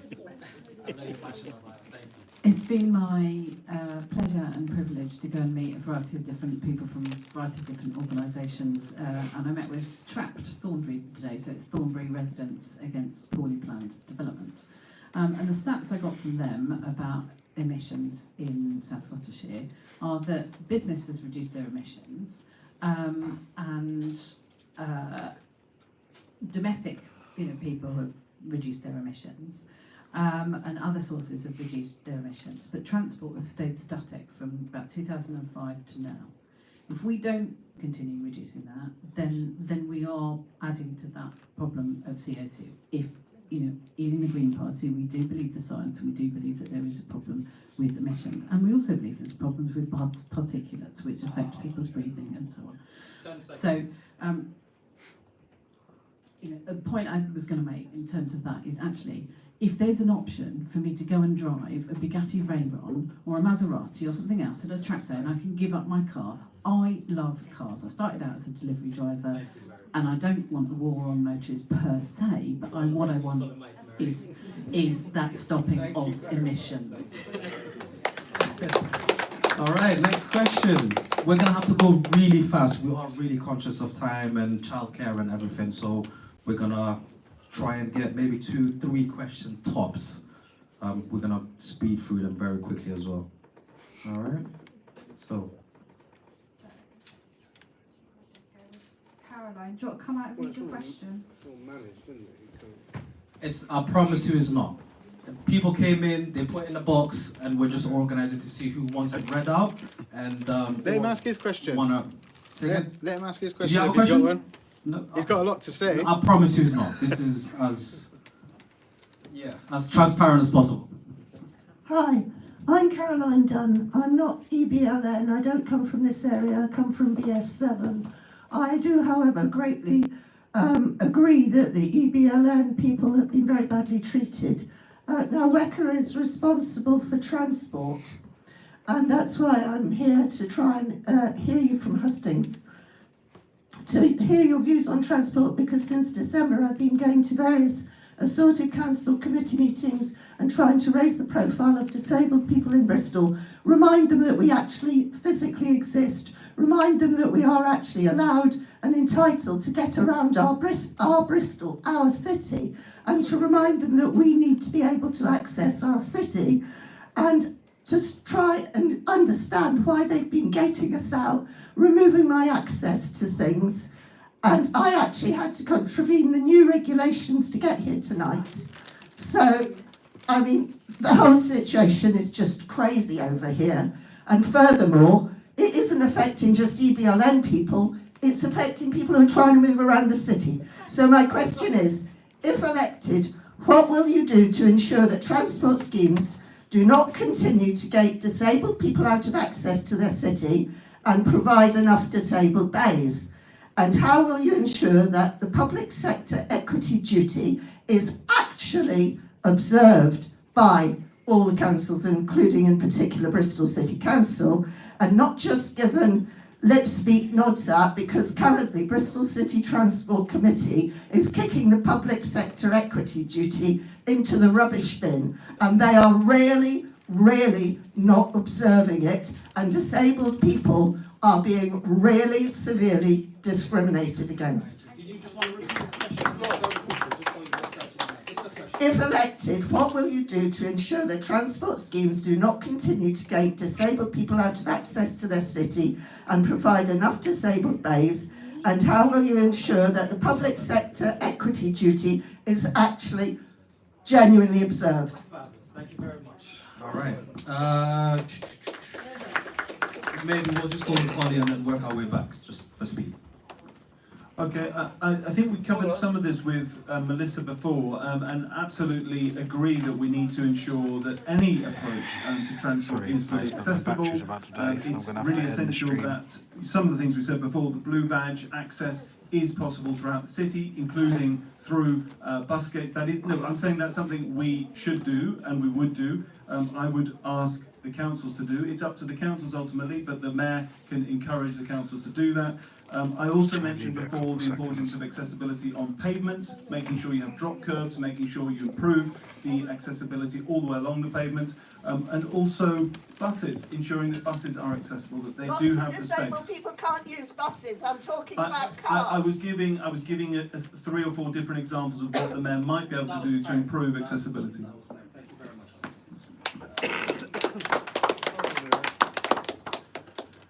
When I worked for Bristol City Council, I was there as a policy officer for 10 years, and I worked in scrutiny, and we ran scrutiny committees, which are a bit like parliamentary select committees. And whenever we had to write a report, we would always have to put an equalities impact assessment. Now that used to be easy for me to do, because right next to the scrutiny team was the equalities team in Bristol. Now I imagine with the government cuts to local government expenditure, a lot of those people are no longer there. But it did mean you were able then to consult all the equalities forums on any policies that came out of scrutiny committees to make sure those equalities impacts were taken into account. Thank you. Yeah, guys, I'm afraid that's it because the battery's dead. So thanks for watching the stream, and I'm really sorry that you couldn't get to watch the whole thing. But they've I'll try run and just 40 keep minutes this over, short and practical which is if I fine. can. So some of this stuff I hope is under the everybody's well. control of WECA, and some of it is under the control of local councils.